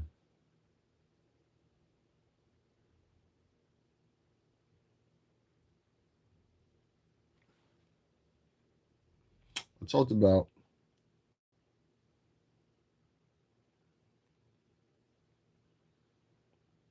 I talked about my ex. I had contacted with her. I talked about what I thought she should have done. There was something else I wanted to talk about too. Oh yeah, I wanted to conclude this. Yeah, because I learned something else too about 3 years ago. When you start getting pissed off, hop offline. Don't sit there and keep talking to those people. And I want to thank, out of everybody, my mother for suggesting that. Don't you get on there arguing with those people, letting those people go. I know you'll do something to them, but don't do that. Don't do that. And I said, yeah, you're right. And I had somebody else, a female that I trust. That's a black woman, a real black woman. Tell me the same thing. Don't do that. Don't do that. So when I start getting upset, because I have problems with anger, I really do, and I'm violent, and I can admit that shit. Some people can't admit it. The way I act out is violence, and I'm very extremely violent. I tell you the way you couldn't even conceptualize. But I'm just when I get into a mood, I get the fuck up off of here. I don't do too much, especially if they're not contributing to you, supporting you. But I'm gonna end off on 2 points. Number one, you could see the behavior and this America. I won't even say specifically Black America anymore because I saw white girls in the chat room under the Megan Thee Stallion "Let's Protect Megan" campaign. I saw white girls in there. I saw Spanish girls in there. I saw black girls in there. Girls from other countries were in there. Let's support Megan. She's a woman, and women, we're going to rule the world, and all the men are going to die. We're going to continue on. This is the idea. This is why it says this shit crazy. Anyway, I'm even getting so to the point now where I think like we might even be this like there's a way I can do social media where I don't have to do lives. I don't have to interact with y'all no more because within 2 years, the subscriber used to be something of worth. The subscriber used to be somebody you have interaction with, and conversations with, or whatever. The majority of subscribers nowadays are voyeurs. Like right now, I've got 5 people watching me. I don't know who the fuck they are. And I can't tell who they are because after years and years and years, unlike Facebook, who has had this since I don't know how long, maybe 15 years now, where you can see who's in your chat room, you can't even see who's in your chat room. So they're allowed to sit back like voyeurs, weirdos, and perverts, and whatever the case may be. They'll never donate a dime to you, but the whole time they're soaking up everything that you're saying. So learn how to put an edit on the things that you say when you say them on here, because most of the black people and Latin people and white people alike, they don't want you, somebody look like me, they don't want you to succeed. They want you to fail because it's funny to them, especially the blacks. The blacks love to see somebody fail. They love it. It brings them joy. And if that brings you joy, you're really a demon. Same people you call other people demons. Black people don't realize you're a demon too. If you applaud, I saw black people yesterday. They had a post up for Rudy Giuliani. He's in the hospital, ex-mayor of New York City. And I said, Rudy's done a lot of things. He institutionalized TV. If you local, you know what I'm talking about and all that. But irregardless, and I can understand if he directly affected your life, was having somebody convicted under the time when he was a prosecutor in New York. I can understand that. But still, there were people on posts praying that he died. And I just saw black woman after black woman. The post had like 849 different laugh emojis to it. And I said, these are black people sitting up here. And then some of them had comments sitting up here that never talk about Rudy Giuliani, go on their page or whatever, just join the bandwagon of the conversation because they think this man is going to die. So they leave and laughing emojis. But these will be the same people. I need y'all prayers right now. My aunt, my uncle, my grandfather going through something real bad. I need y'all's prayers. But probably you was laughing when Rudy Giuliani was dying. You was laughing. You thought it was funny. That's a demon. It's not somebody that's of God. That's a demon. Anybody that laughs at somebody's death or impending death, you're a fucking demon, bro. Like, that's not somebody I want around me. That means you had the potentiality to act like that with me too. People don't, they judge people and just get up around people and don't even question who these people are as a person. Well, I re-question a motherfucker every 2 years. Give a fuck about knowing you 30 years, nigga. I deplete and deduce some shit like that. At this point right now, I got some different adjustments I'm about to make. I saw some shit this weekend that just didn't sit well with me. You know, it just really didn't sit well with me, and I'll talk about it later on. But it's about an artist that performed this past weekend. That shit just didn't sit right with me for many a different reason. And to be honest with you, the shit looked real fake, and niggas just celebrating. I said, this shit, like, am I like in the same space? Like, niggas will. Let me tell you something. Black Americans and white Americans, they share the same trait. And Latin Americans too. They'll ignore something that they know is totally wrong if it makes them feel happy or is beneficial to them. This is a fact. I don't know if this is the American trait or just a people trait in general, but they won't do the right thing. You know what I'm saying? I'll talk about it another time. I'm going to do a whole nother live about that because I think I'm just going to do a live, do a quick live, or maybe an upload about it and just leave it alone. I don't think it's really a space I need to tap in that much on, but let me just conclude with this real quick. It seems like to me that gossip culture, exposed culture, cancel culture, gender importance of women, black women and Latin women, and just women in general culture, but she's a woman culture. You gotta watch out for these niggas like that too. And this the same tenets that Greek and basically Latin society failed to, which was the worshiping of women. A lot of people will speak about Cleopatra. Cleopatra was the reason that the motherfucking kingdom got dissolved. Did you know that? Oh, they'll pray. Cleopatra was a fucking whore. And I don't give a fuck what nobody says. Cleopatra was a fucking whore. All right. She had Mark Antony killed Julius Caesar. She betrayed him. It was the first betrayal that was really written down in ink. You understand what I'm saying? This was all after lust. Cleopatra tried to sleep with her own nephew so she could keep titlement. The bitch was a whore. Give a fuck about no Cleopatra. Don't ever come on my page so much on Cleopatra. And she wasn't African. She was Assyrian and Greek, most people believe. She didn't have a drop of, she might have had a third of black blood in her from somewhere. Because the Syrians often did. They had to drop a black DNA or whatever, but it wasn't significantly enough to change her DNA structure and her outward appearance. She particularly might have looked olive, but she damn sure wasn't brown or black. So the world celebrated her at one time. That region anyway, the kingdom celebrated her. Even after Mark Antony had killed Julius, they still celebrated this bitch. But this bitch was the construct of destruction within the kingdom and ultimately led to the kingdom being destroyed. You still don't get what I'm saying. Let me put it to you one more time. Then we get up out of here because I think I'm a little too small for these niggas on here. They don't get what I'm saying. Cleopatra betrayed Julius Caesar and had Mark Antony kill Julius Caesar in a plot. That's called betrayal. Not only did she have him killed, but when she took over the kingdom, she didn't rule over the kingdom that much because subsequently, shortly after that, the kingdom was destroyed. The same narrative is going on right now with this internet shit.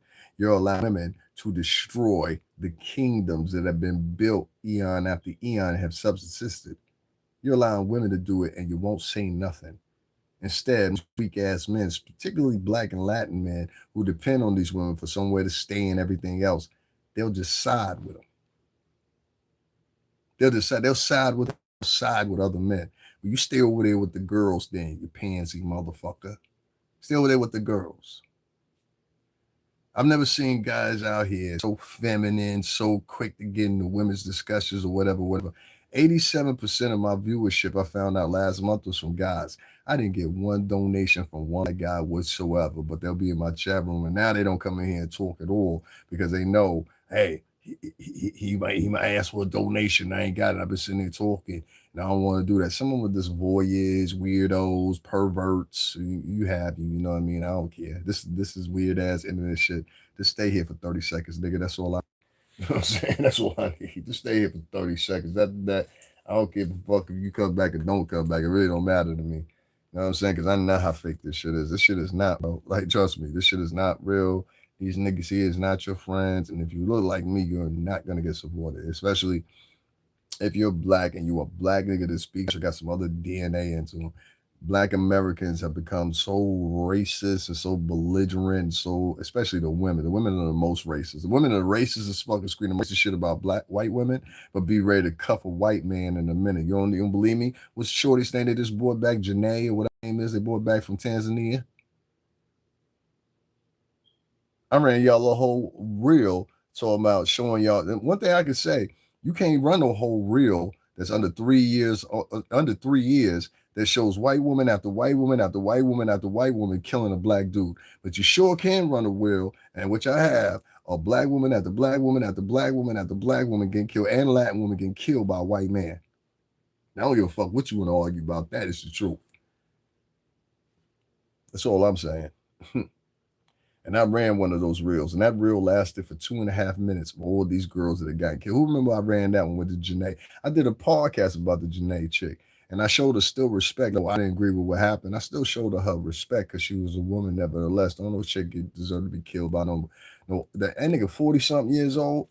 I was like, if you see one of the things, man, niggas be 40-something. I go all the way up to like 56, 57. You know what I'm saying? And they still be wanting to, fuck with young chicks. You gotta understand though, you gotta treat that when you with a younger chick, you gotta treat her almost like she your daughter.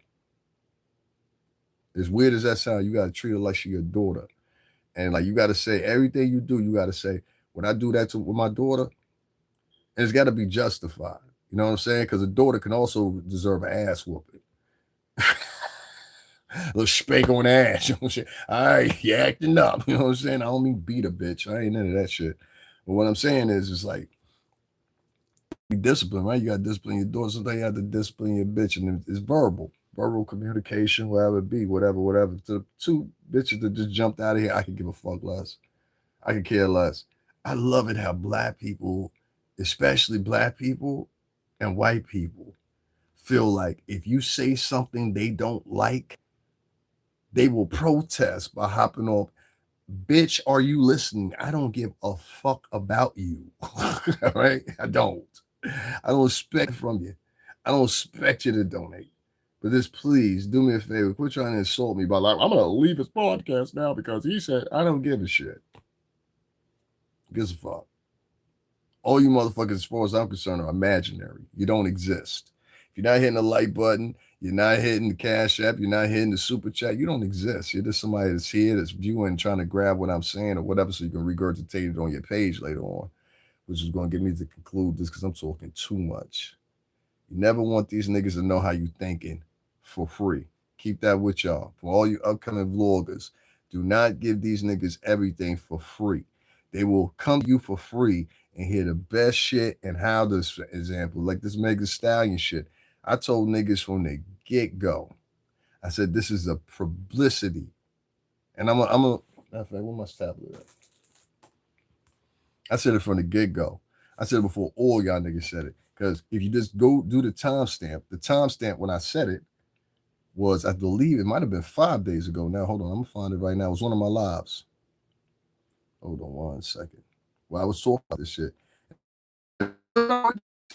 and then boom, it happens. If you pay attention to the history of my channel, you go through, there's been at least no less than 40 times I said something was going, this is how it's going down, or whatever, when it relates to this music shit or whatever. Niggas is still like, nah, but so-and-so, he's my favorite blogger, she's my favorite blogger. And they said, this is how Black Americans think. It's like they got a weird thinking structure. That's why I don't like really try to promote myself to them no more. Like, I don't give a fuck about them, really. You know what I'm saying? Because they don't give a fuck about you. They give a fuck about themselves, and they only come together collectively if they're making fun of you, or they come together collectively if they're trying to bash you, or they come together collectively if they want to yell about some racism or some shit like that. Other than that, the motherfuckers don't come together. So I don't know why y'all keep selling that to America, that y'all come together. Y'all not together. Y'all hate each other, most of you.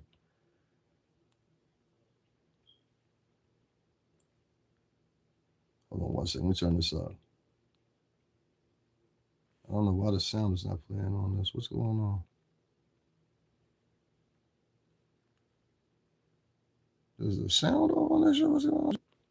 Whatever. Now you got to do that, and you got to keep up with it just as well. Female artists. Okay, here we go. So this was they did this. A chick with some real whack 7 days ago. You ain't leaving that easy. A chick with some real whack. Y'all can see the timestamp right there. You're going to stick around. A chick with some real whap, and you think she is the one, you will not let that shit break up. The limelight catches up with them before the relation. Second, I want y'all to hear this one part I said. Before it's different. Hold on. Just give me a second, guys. It's formally kissing hairdo. Yeah, because I want y'all to hear all this.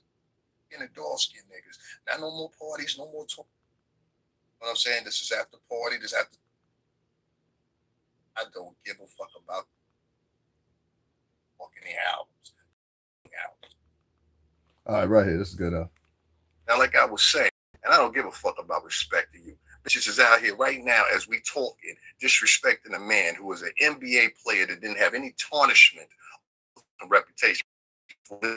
Leg, big hoof, big foot bitch stood up. Oh, I've done wrong. A third time, ho. You been over here sitting with motherfucking, what's her name? What's the bitch's name to hang out with Oprah? I forgot what that big booty bitch name is. She a big booty motherfucker too, to be something. It's Gail. She was over there sitting with Gail's big booty ass. Then she ran over and tried to talk to all these other different publications.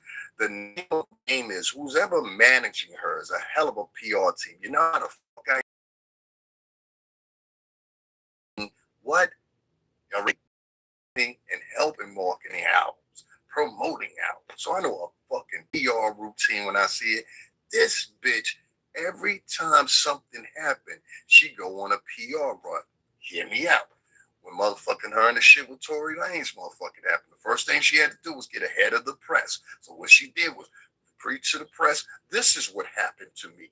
And I say this is what happened. Therefore, you have to accept this is what happened. I said this 7 days ago.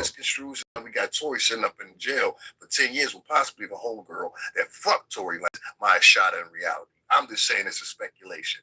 Then two, shout out to the two people that this left. I don't give a fuck about this bitch. You motherfuckers are fans. I'm not a fucking fan of a bitch. So like I was saying, moving on. Then we get to two. We get to Party or Fontaine, whatever the fuck his name was, or whatever, which we haven't heard him say anything else. You know what I'm saying? Since he broke up. What did she do? She did the same thing then. She got ahead of the game. She made sure that she talked to the press. Wrong, blah, blah, blah, blah, blah. And what was her mom? Cheated on me with the Tory Lanez shit. What was the mom? I said this 7 days ago. He wasn't fucking with just her. 7 days ago. A third lane. You understand what I'm saying? This is after Party. This is after Tory Lanez, and here we are in the third motherfucker. 7 days ago. This dude looked like a stand-up dude. It looked like he know how to carry himself. Looked like he's, you know what I'm saying? All that shit that you would call a confidence of a man. And then even on top of that, I kept telling y'all niggas, even if you're a light-skinned nigga, these bitches still want a white nigga. And y'all will not get that through your head. I don't know why y'all sit around here all the time and be like, the sisters. These bitches hate y'all. I tried to tell y'all that before they caught this chick over there in Tanzania. Didn't I tell you bitches hate y'all. And this bitch went on her channel every day talking about how she didn't like niggas. Niggas wasn't equipped enough for her. Well, here's Megan with a light-skinned nigga. She get brown skin and dark skin niggas. Not no more parties, no more Tory Lanes. I'm gonna go for a light skinned nigga, and not a light skinned nigga is not good enough for her either. Now, what you really got is you got a bitch that has a complex that thinks she's better looking than what she actually is. Bitch, without that makeup on, you look like a fucking exactly what you say you are. Megan Thee Stallion, you look like Wilbur, the fucking horse, bitch. You're ugly. You understand what I'm saying? And let me tell you what I mean by that. I said this 7 days ago before everybody was having these conversations. You could be ugly. That's my point. Megan Thee Stallion is an ugly, see the timestamp, bumpkin bitch, and nobody can explain it and put it the way it is. Look at the timestamp. Klay Thompson was looking at her in disgust. That's why Klay Thompson, if you've seen him in press runs with the bitch, at a certain point, embarrassed because how she carries herself, the type of people she attracts because of the type of music she does. She embarrassed herself sitting up there shaking her ass for Kamala Harris. Think I ain't forget. It almost feels illegal to know after a car accident. Never sue the person who crashed into you.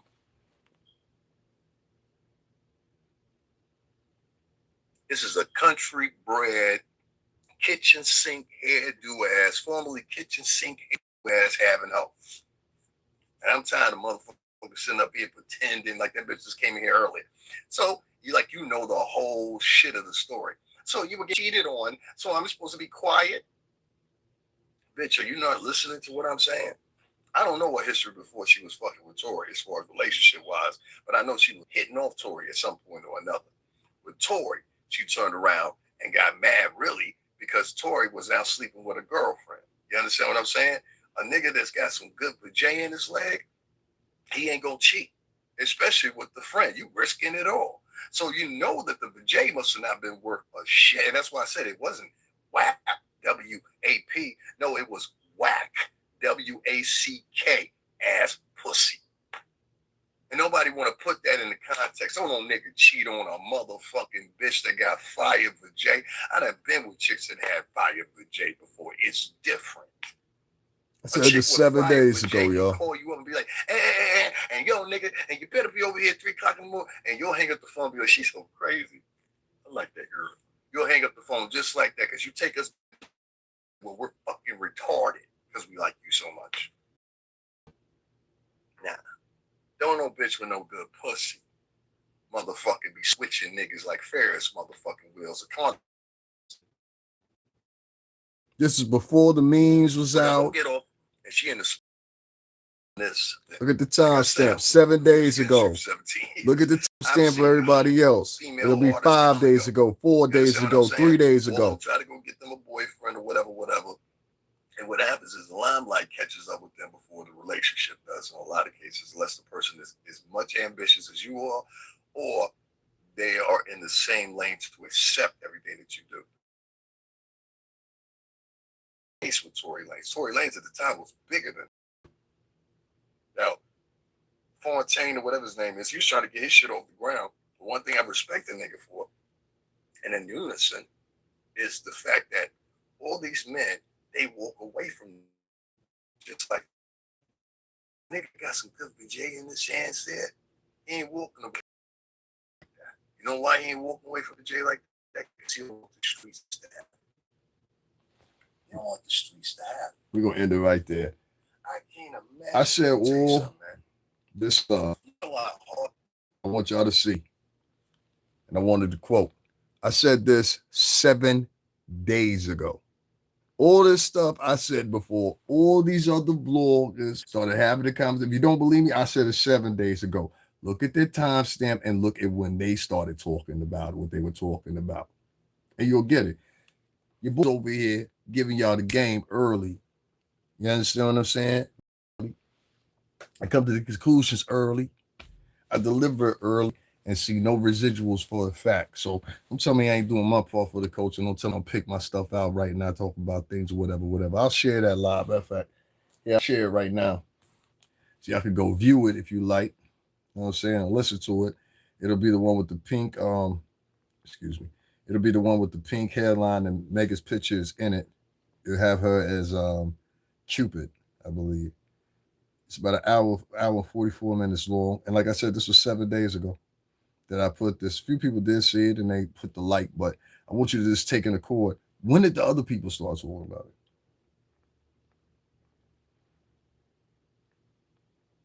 And I'll type this. I said this 7 days ago before anyone. I ain't looking for nothing. Ain't nobody gonna donate, hire me, or anything else. I don't give a fuck.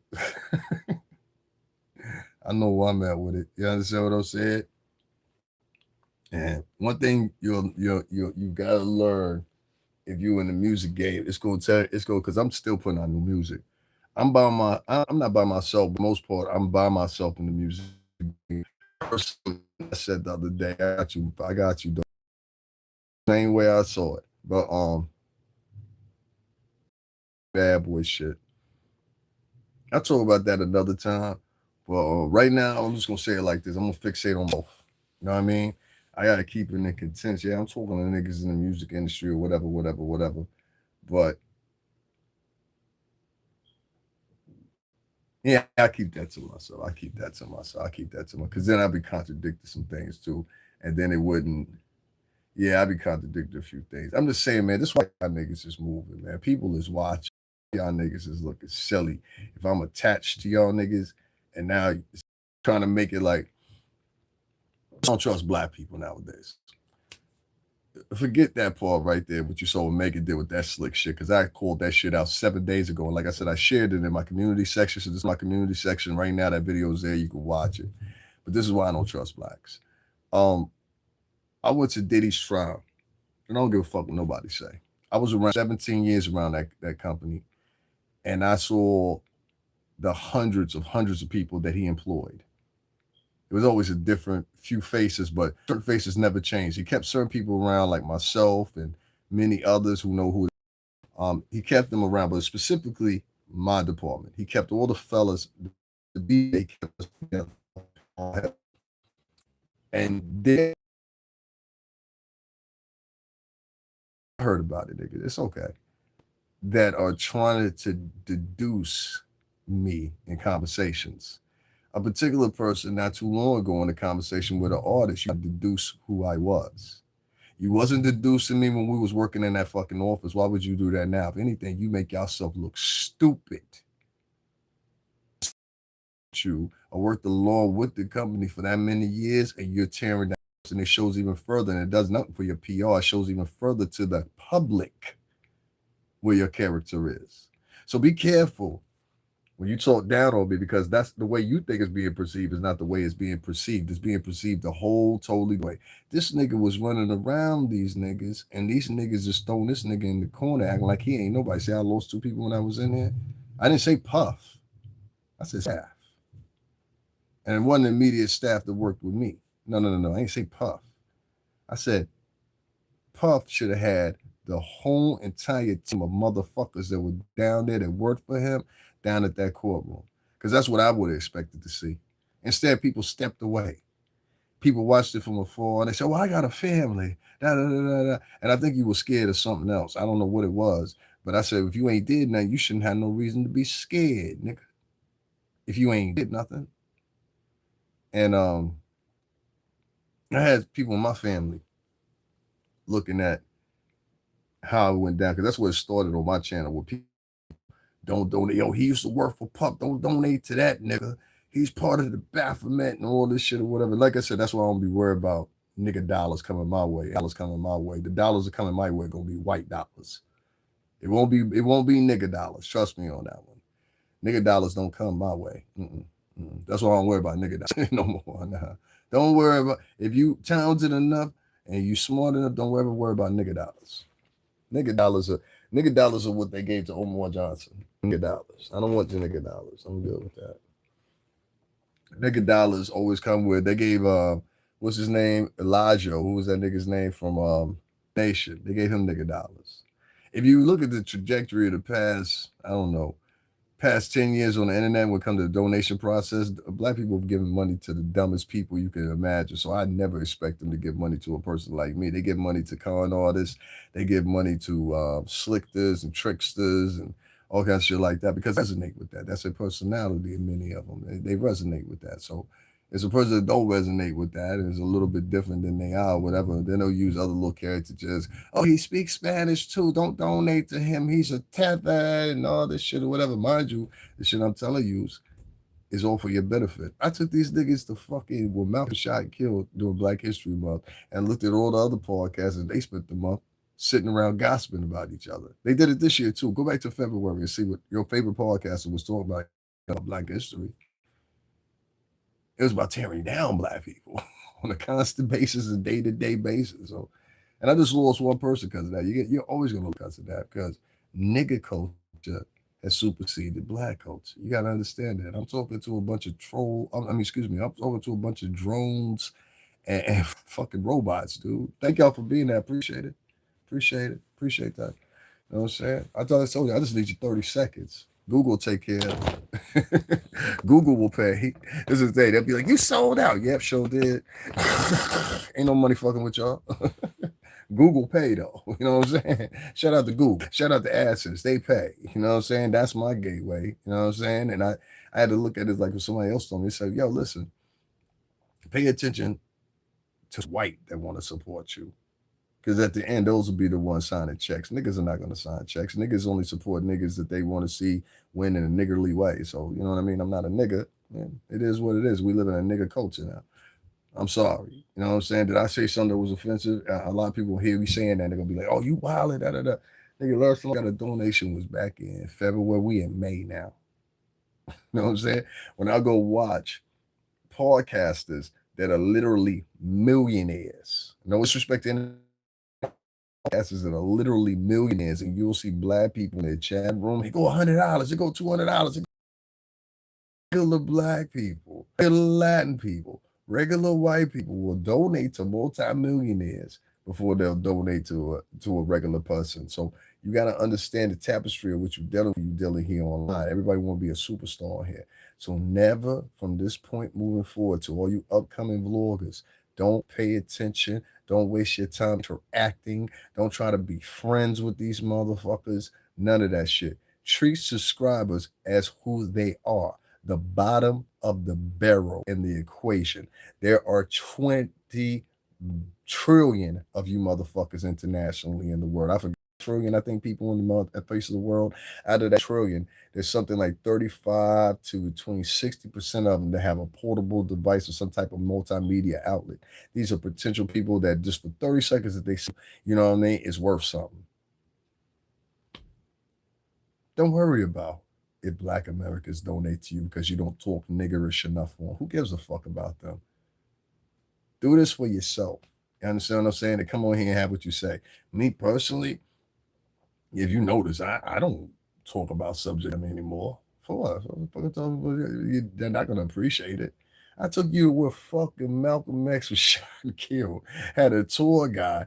Took these motherfuckers literally to the center where the podium was, where they have it centered off at, and had a tour guide tell me, who I think is part of his family, I'm not sure, tell me was shot. The podium's been set up right here. Will never be moved because they wanted to actually show everybody when they come in here. This was the exact same spot where Malcolm just shot and killed. I asked niggas at the end of that live, I had 2,000, I think it was like 2,000, 3,000 views on that live.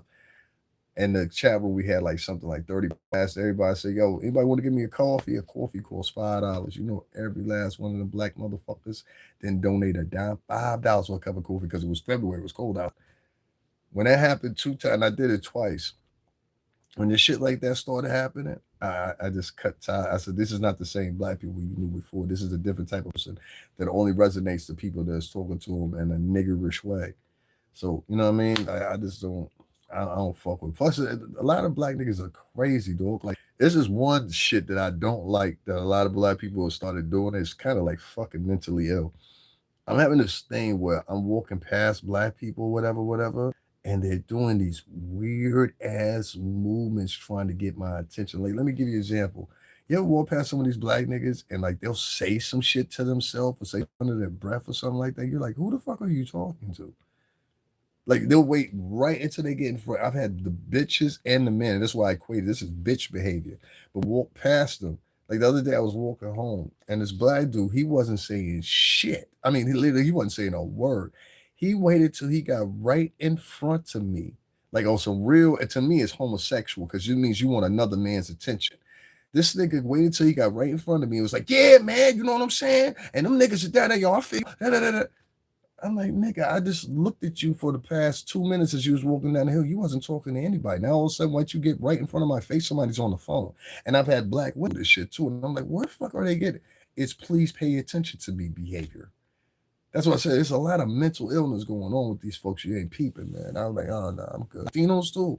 Whole bunch of mental illness shit. Like, hey, please pay it. Nigga, I'm not paying attention to you and you're driving a RAV4. RAV4, that's a high schooler's car, nigga. Bitches in high school and college drive that car, not grown ass men. That's like a nigga in a C series Mercedes. Nigga, that's for the bitches. Don't no niggas drive no M series or C series Benz. Fuck you talking about?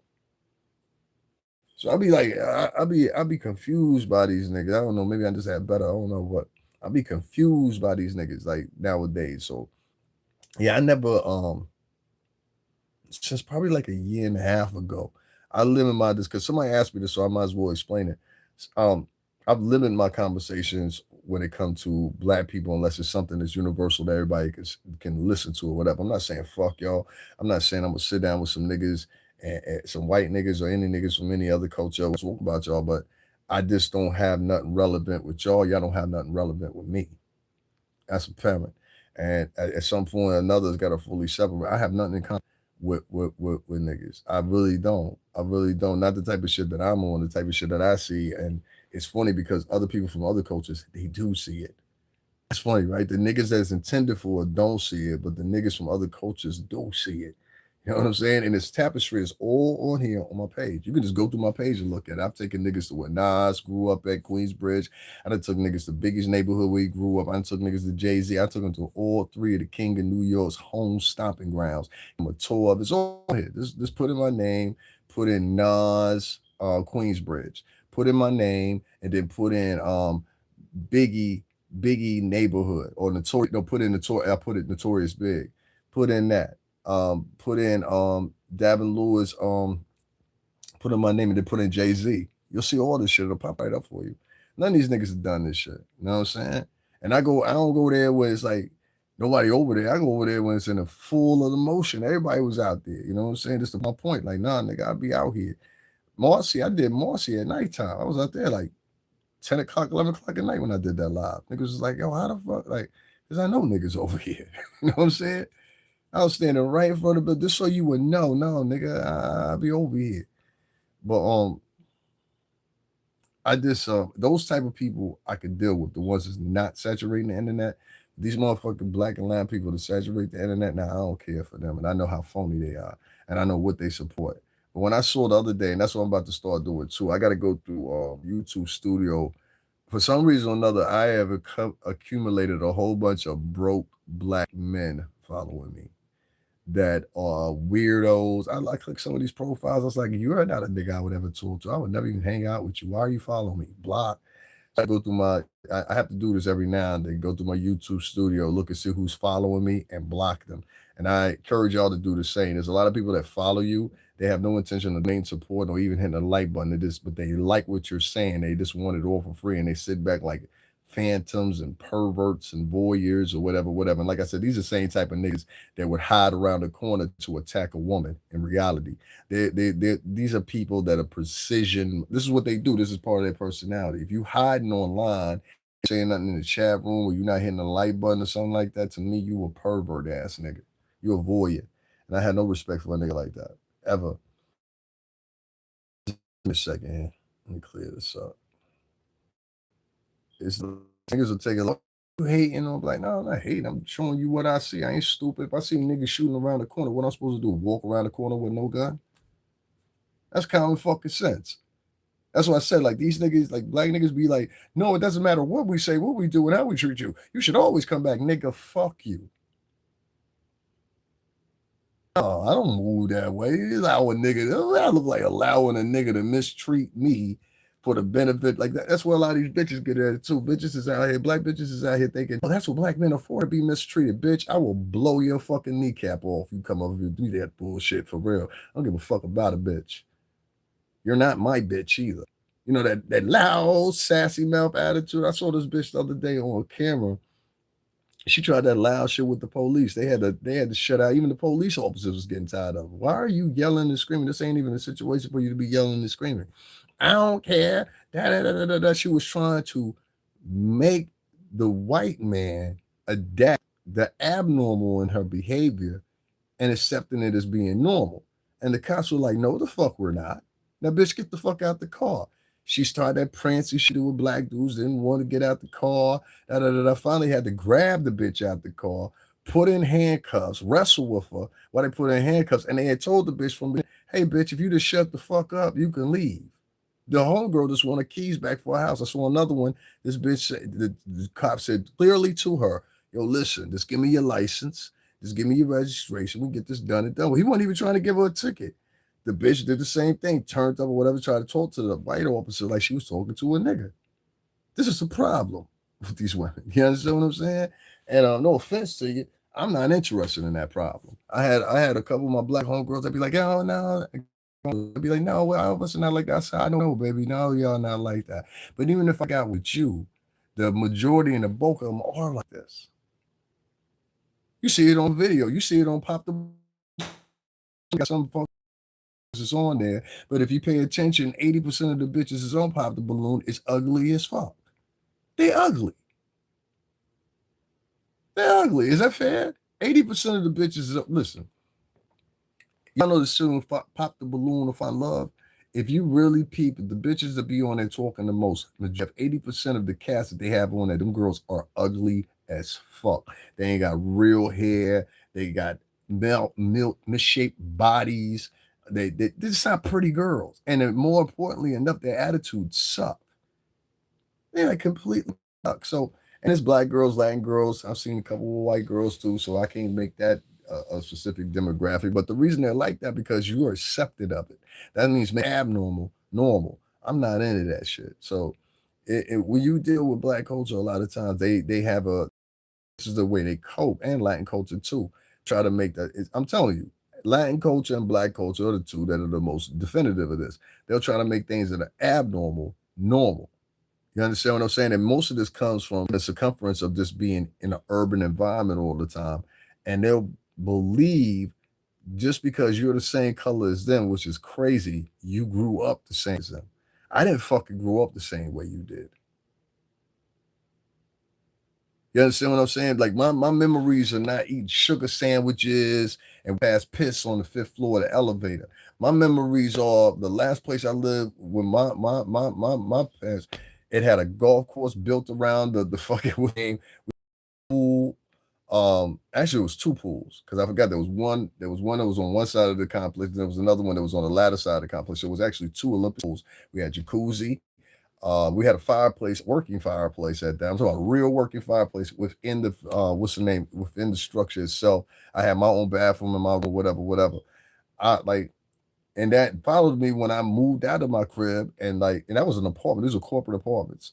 When I moved out of that crib and was on my own,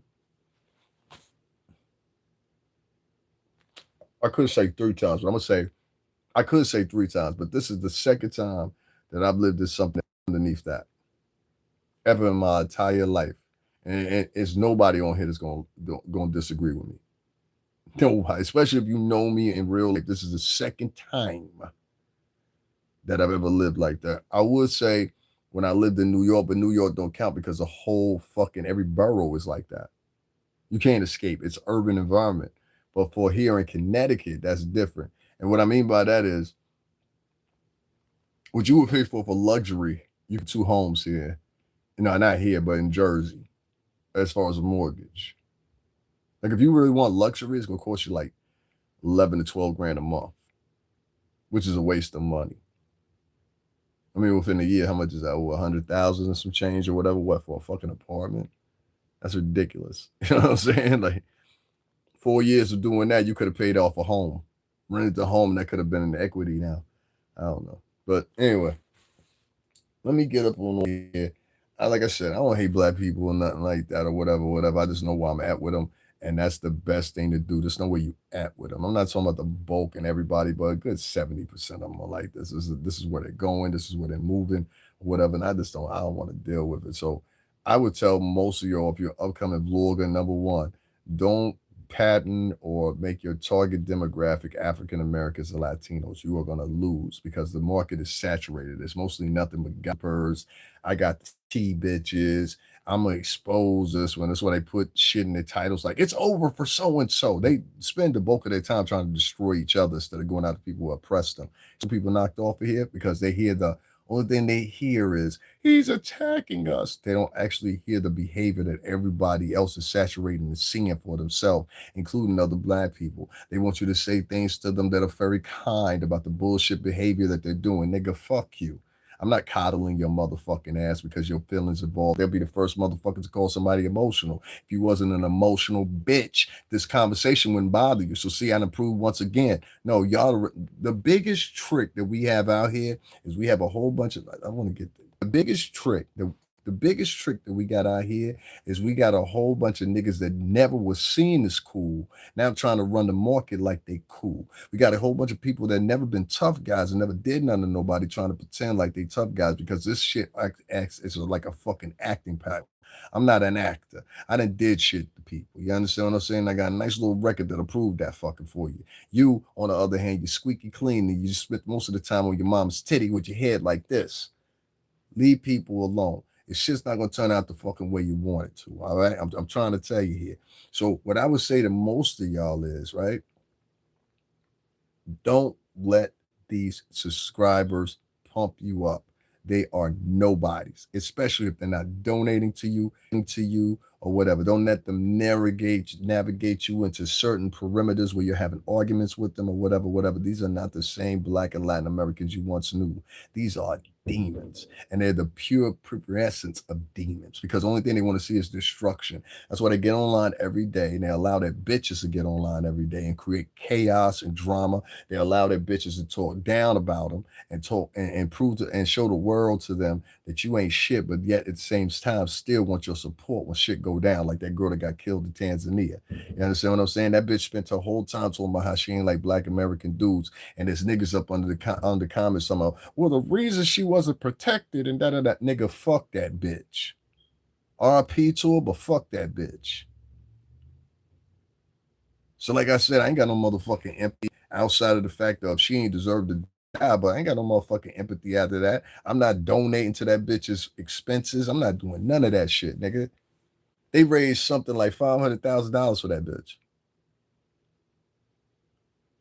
So that's what I try to tell you. That whole black culture shit is fucked up. They only invest and suggest that you financially support motherfuckers that are doing wrong. And that's how they are. You understand what I'm saying? They've been converted into demons by their own women. And the same thing goes with Latin culture. They've been converted into demons by their own women. And the same thing goes with white culture. They've been converted into demons because of their own women. So the key to the problem is it's the bitches. It's the bitches. And the bitches, whether they're black ones, white ones, Latin ones, they all sitting on a pedestal thinking they better than the men or whatever, whatever. But bitch, everything that you buy, you motherfucking sell, and everything like that is created from a man. The majority of it. Show me some products right now that have been created by it's solely. I'm not talking about this design. I'm talking about the production, everything else like that. Show me. Go ahead, show me. Lamborghini, maybe Bugatti. Show me two female car manufacturers right now that are bigger than any of those companies. Go ahead. I'll wait for you. Type it in. See, when you start digesting everything or whatever, whatever, you start seeing some shit.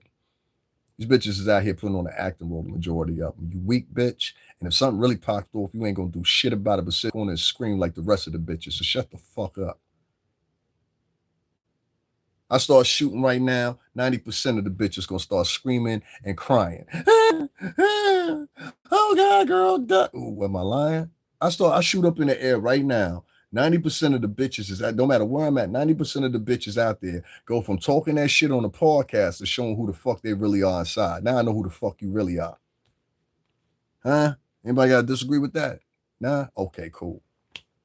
I go out tomorrow and I start shooting up in the crowd, and there's a whole bunch of bitches out there. The way the men gonna react and the way the bitches gonna be hollering and screaming and shit is gonna get you to realize real quick. Not saying that some of them chicks out there won't shoot back at you, but it's only gonna be maybe the 10, 15, 20% margin. The rest of them bitches gonna be running and screaming. Running and screaming. So that tough talk shit that you be talking on the internet, that shit don't register with a nigga like me the same. That's why I'll be like, yo, I can't do it. Then they be sending niggas over here, and bitches be having fake profiles and shit and pretending they men and all kinds of shit like that. I'm like, bitch, leave me alone. Cause really, I get you the fuck up out of here. I don't give a fuck about you. You a stranger to me. You understand what I'm saying? You a stranger. So y'all have to pour me as moving towards 2030 or whatever. I adapt to who I am as a person. Who I am as a person is a person that has a personality of a mixture of different things: Greek, Italian, Jewish, Black, and of course Latino, all wrapped up into one. With tu en la sangre, en tu sabes la negrito, en la natora. And that's how me gusta para mí, I don't live my life fit out for some motherfucking line. Fuck y'all niggas. You ain't got a dime any motherfucking way, broke ass bitches. Percent of my podcast how or another seeming out to men, worthless black men that go around pandering after bitches. And even after that girl said on her podcast something about how she ain't like niggas and niggas wasn't shit and all that shit or whatever, as far as men concerned, period. Y'all niggas was over there advocating that we got to get this sister home and this sister and all these conspiracy theories about the Janae chick. And I don't want her to die. I never wish that on no woman whatsoever. But I'm just saying the proof is in the pudding right there. And niggas raised over I don't know how many $1,000. They wanted money to investigate, money to do it because she's important, because she's a black woman that didn't like niggas. Her mama married a white man, and Janae got 5 siblings that's biracial. Did y'all know that? Her mama didn't even want to marry a nigga. That's the crazy thing. Her mama was on the news. She was happy. She was happy. I wanted her to be just like me. She was happy. Now she'll never have her white husband. And bitches will cry over a nigga killing their daughter before they'll cry over a nigga that was killed because of their daughter that happens to be black. That's crazy, right? Better stay away from those women. Those women are poisonous. I'm trying to tell you. Black women become poisonous and dangerous. And you can lose your life or your life can be lost fucking with one of them. I'm sad now. I shit looking nowadays, son, for real, but real bad. So y'all keep on going ahead and applaud Megan. You know what I'm saying? Hey, it's only in nature. Y'all keep supporting Megan. Megan's a victim. Megan's a victim. Y'all keep supporting Megan, but ask yourself the question. There's that one meme, and in that meme, there's like 8 niggas that got a bent over the sofa, and the nigga Clay Thomas is at the end of that meme with a bouquet of flowers, right? All those men, and it ain't even been 10 years yet. All those men, and it ain't even been 10 years yet. And all those men that are listed there of notoriety. I saw the baby up in there. I seen a couple place people. You know what I'm saying? And there's a man in jail right now, more importantly enough, that I gotta raise some doubt. If this bitch lie and try, she's a very quick. You know where you get that from? Let me tell you where you get that from. Bitches is hood booger bitches. Say a real hood booger bitch. What she'll do is she'll throw out a rumor about you before you even have a chance to defend yourself. She'll just throw out the rumor is the PR stunt. You understand what I'm saying? That's why I say make sure y'all go watch my what's the up there, whatever. But the rumor is the PR stunt. So she'll jump online, just like I said in the clip that y'all see within that video that I just shared. Y'all go to the community section to see it. I put that up 7 days ago, and I told you what was gonna go down. Before these niggas even started talking, go look at their timestamps. My shit says 7 days ago. The majority of these niggas say 5, 4, 3 days ago. So I'd already told y'all the same day the bitch put the shit out, I told y'all what she was gonna do and how it was gonna happen. There ain't no rewarding that in the black community. Instead, in the black community, they look at, oh, he think he all that. That's how they deduce it or whatever. Stay away from these black niggas, bro. Trust me. There's no benefit in fucking with these niggas. These niggas are out to terminate each other. That's all they want to do until the last motherfucker is standing. Then that nigga with the standard will be like, look, I'm better than all of them. Then they'll kill his ass. Told you it worked free. They got rid of all of them now. Dumb motherfuckers. You know what I'm saying? There's always that one nigga that want to sit there. Like I watched this nigga down in Atlanta. He's riding through the parking lot or whatever, giving people boots on their tire. And everybody that he stops is black. Everybody he stops is black. And he does it on purpose. You know what I'm saying? There's a few people here and there did it. Then they got this other dude that got a truck. He runs a channel doing the same thing. And you'll see I went to the comments, you'll see these black people in there, they're just applauding or they're so judgmental or they got the conclusion to it where they should have left their car there. Who doesn't have $75 and all this other mumbo jumbo talk? Like you would think these niggas come from like fucking the royal family of Tannenbaums shit, the way some of these black people be talking. No, bitch, you come from sugar sandwiches and come from the 6th floor of the housing projects, walking through a puddle of piss to get to your apartment. But because of this vehicle, and you don't have to show your whole life if you don't want to, you can control the angle of which your life is shown. You understand what I'm saying? People don't do that. They don't talk about what's real with them or whatever. So when you're dealing with African Americans and Latinos and many of online who virtually don't want any more to be seen and recognized as something that they're not, or look at people that they can point their finger to, which is called false idealization. When you point your finger to somebody and you say, that's the horrible person, that's the terrible person, that's the person that you should avoid. That's how these folks are, bro.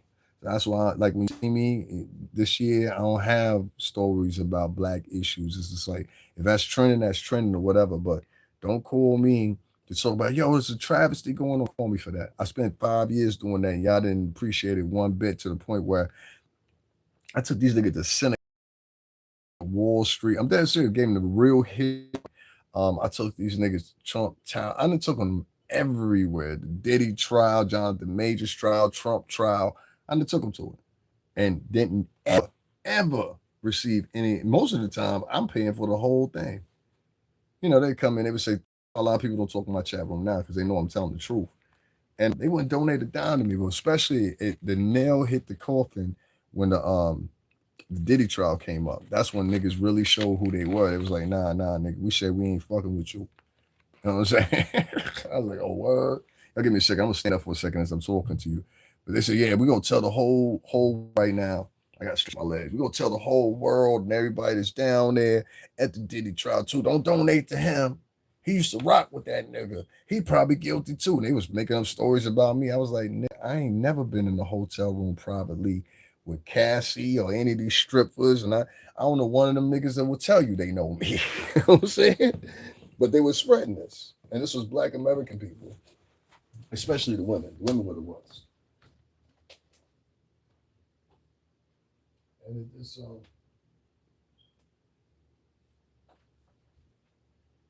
it just, hold on one second, guys. I'm coming. It just blew my mind. I had to give me some drink. It just blew my mind how those black women drove grown ass black men to be like, yo, we ain't supporting that nigga. We ain't donating to that nigga. We ain't doing none of that no more. You know what I'm saying? This was grown ass black men. They talk about they real niggas. A lot of black niggas think because they go to this gym and work out, that makes them a real nigga. Now, that makes you a target, nigga. I see a big beluga nigga walking towards me, and you coming with me with aggression, nigga, I'm blasting at you. Fuck all that fighting shit. Who the fuck out here fighting? Anyway, you know what I'm saying? Like, nah, nigga. Not fighting no big ass nigga like that. Fuck out of here. I know my limits. I've been this size my whole life. So it'd be crazy to me. You know what I'm saying? It'd be crazy to me, man, the energy that be coming from African Americans on this front we got of this internet shit. Niggas be ready to give their whole life off of this motherfucking internet, bro. For real. They just be ready to lose their life over the internet. I'd be like, yo, you don't even know that nigga. Like, it'd be surprising to me the way niggas that came on here towards me. I'm like, son, you don't know me. You don't know none of the shit I do. You don't even know the niggas I hang with. And you on here thinking that you and your crew is the only niggas out here. And that's a really confusing ass nigga right there. The niggas that think they crew, I know my crew ain't the only niggas that's out here. I know my peoples ain't the only niggas that's out here. You know what I'm saying? So it'd be crazy to me, people that think like that. And they be from Ohio and shit like that. You know what I'm saying? Like, I mean, don't get me wrong, Cleveland, y'all be having y'all thing going on down there. I understand, but this ain't Cleveland. This ain't Wisconsin. This ain't your neck of the woods, nigga. This our neck of the woods.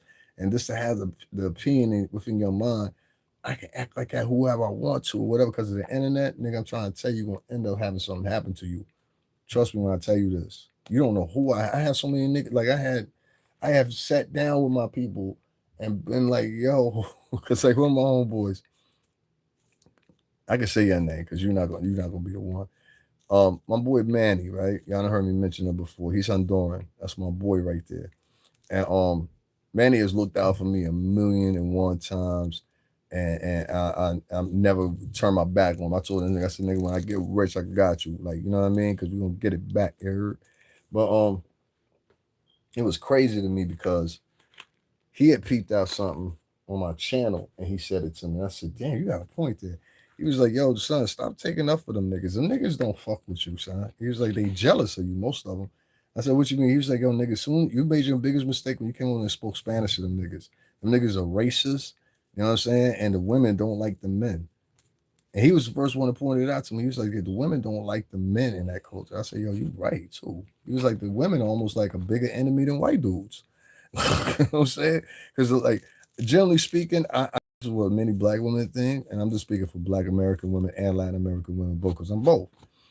I noticed that they think if we're in the circumference of a white man, that somehow we are supposed to be fearful of them. I'm dead serious, it's very true. We're supposed to be fearful of them, or they can utilize, they feel like, okay, so a lot of black women, it'll feel like they can utilize the space or wherever they work, and Latin women do this too, and they'll use a white man because for some reason or another, they bow down to white men. So they believe that if you're in the circumference of a white man and he's in, and they can use him to their advantage with their vajay or their lore, whatever, whatever, which it don't work for ugly women. This is an ugly women make the mistake. This don't work for ugly women. Ugly women make the same mistake or whatever. And if you a man of cure ego or something like that or control, it doesn't happen. I've had several times in my life where I've had black women literally and actively sit there and try to set a white dude on you because it gives them joy. That's why I said I don't know why y'all fuck with them bitches no more. Like 70% of them are fucked up. And nobody wants to say it. They're fucked up. If you just look at the comments they're leaving behind Meg Thee Stallion, you could tell that they're fucked up. These are not women that love men. These are women that hate black dudes. Just go look at the Meg Thee Stallion comments on any post. Klay Thompson's not a dark-skinned nigga. He's not a nappy-head nigga. He's a nigga, but he's a light-skinned nigga. If we were talking about Raekwon or Pookie or somebody like that with cornrows in his hair, no gumption, no poise, no nothing, y'all bitches love the fact that Klay was light and damn near white. And yet the same results come out. That's why that bitch had to put that shit out there. Y'all ain't hearing me. I'll say it again. Klay Thompson was light and damn near white. That's why y'all upset even more because this was damn near a white boy. I think he's biracial or something like that. He was damn near a white boy, and you still got the same results, which is telling me there's something wrong with this raggedy bitch, and nobody wants to point it out. There's something wrong with the raggedy bitches that follow behind her, too. It's you, ho. That's why niggas that ain't nobody make a Klay Thompson meme with a whole bunch of girls behind them, but they were easy to make one with the names of everybody that she has slept with in the past 3, 4, 5 years. Don't you find that suspicious? You know what I'm saying? What a meme had of Klay Thompson and all the girls he slept with. At least have a meme of the girl and what she looked like that he slept with. And evidently he had did something from some people will say he got her pregnant, and some people will say he left her. We haven't seen this nigga. I've seen one video of this nigga since, and he's on his boat. No worries. He got that song playing in the back. No worries. I said, fuck a bitch. No worries. I said, fuck a bitch. I said, worry. Don't fuck that bitch. You know what I'm saying? That's how he was playing on the boat. I heard it. Y'all ain't hear. He had the volume turned down low. But I'm just saying, man. Shit funny to me. Nigga, Jadakiss. Jadakiss came on.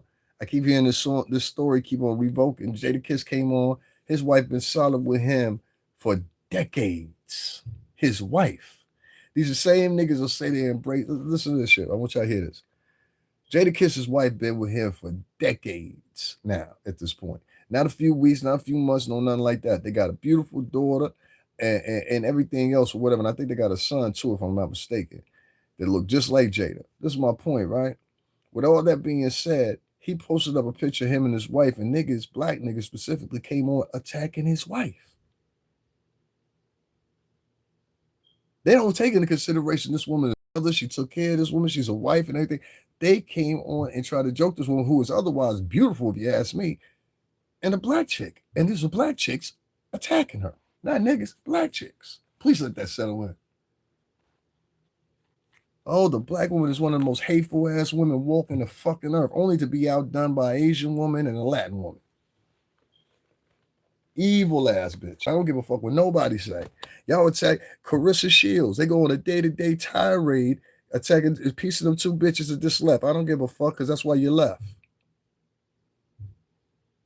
If you cannot accept who you are or listen to the bulk of the conversation, what did I just say? I said Jada Kiss put up a picture of his wife that has been with him for decades, a black woman, and you saw nothing in the comments, black women attacking that other black woman. These bitches don't like themselves.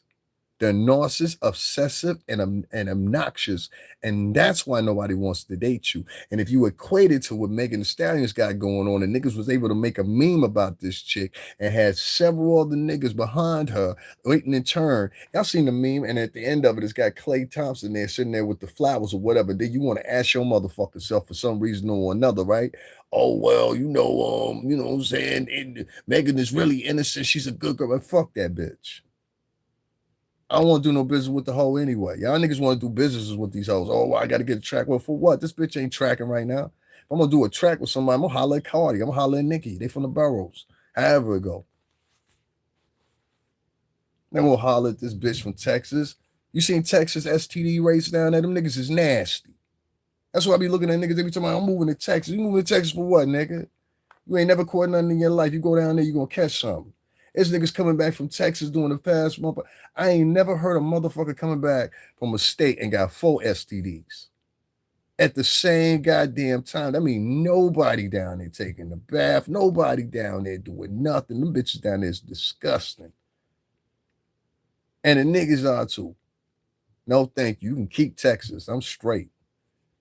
Already got to roll the dice up here in the Northeast. Fuck, I'm going down there to intensify the motherfucking odds for. Fuck that shit. Y'all can keep that dirty ass Texas shit. No disrespect to the state of Texas. You know what I'm saying? But y'all are responsible for the nation's problems right now, too, at the same time. Talking about, well, we got all these problems down here with these immigrants. We just going to send them everywhere. That's what we going to do. You know what I'm saying? That conversation going to come up sooner or later, because niggas going to turn to hate in Texas in a minute. Watch. That's what's going to happen. But that's neither here nor there. But it's going to definitely brew up and happen. You ain't hear about that though? Motherfucker went down there to Texas. They switched Memorial Day weekend. Traditionally, we've always known it to be for for what it was down in Miami. Then they switched it and brought it over to Houston. That shit, they had some nigga had bumps all over his face, all kinds of shit going on down there in Texas. That shit is filthy. I noticed that shit too. Down south in the Midwest, y'all got some, not the West Coast as much, but down south in the Midwest, y'all got some filthy ass bitches. I mean, filthy ass bitches. Shit, crazy as hell. Well, you think I'm lying? Atlanta, who has actually the CDC located in Atlanta, had the highest rate of STDs for something like 8 years straight. Mostly black populated and a few Latin populated, and the rest outside of Atlanta, motherfucking white populated, but particularly in the center of Atlanta, which I've been down. I know Dunwoody. I know all that shit down there. Listen, they led in STDs. Now you turn around, fast forward, everybody switched from being in that area or whatever, now going to Texas, and now Texas is leading STDs across the country. Meg Thee Stallion is from Texas. They've always had in Florida, Atlanta, or whatever. They've always, to some point or another, because I haven't lived in Houston, but I lived in Miami before, and I know what I'm talking about. They always have some looseness when it comes to sex down there. Always have had that. You know what I mean? And Atlanta and Miami ain't that far away from each other. We talk about 4 hours, maybe 4.5. So, you know what I'm saying? Your longest drive gonna be from Orlando to Miami. That's gonna be the longest part of your route right there. So for me, I just for some reason or another, Every time I see the placement of black women in certain situations, especially here online, it's always in a combative stance. It's always in a gossiping stance. Niggas is on here what they donate to and they support. I'm not on camera right now because what the fuck am I on camera with y'all for? Y'all ain't got no money. Y'all ain't hitting the like button. Fuck, I give a fuck about what y'all see. You know what I'm saying? Well, when the reactions get better, the delivery get better. So if you're seeing this on a rebroadcast or whatever, early I was on camera. Right now I'm not gonna be on camera. Fuck that shit. I don't give a fuck about all that shit. These people are not my friends. These people are not my friends. These people are not supporters of me. They're just people here that are voyeurs and perverts. I keep trying to tell you that the majority of these listeners are voyeurs and perverts.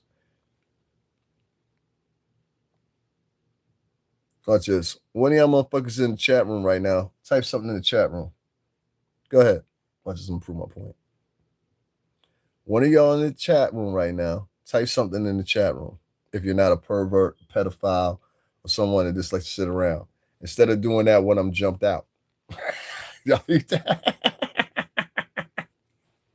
I told you this is who they are. This is who they are. I know how you are. That's why you get mad at me because I oppose who the fuck you are. You're rotten motherfuckers. And you're going to hell, many of you. Going straight there, especially the women. Those black women, a lot of them, they're going straight to fucking hell. Evil bitches. Evil bitches. Not all of them, but a whole bunch of them. And not to be mistaken with the good ones.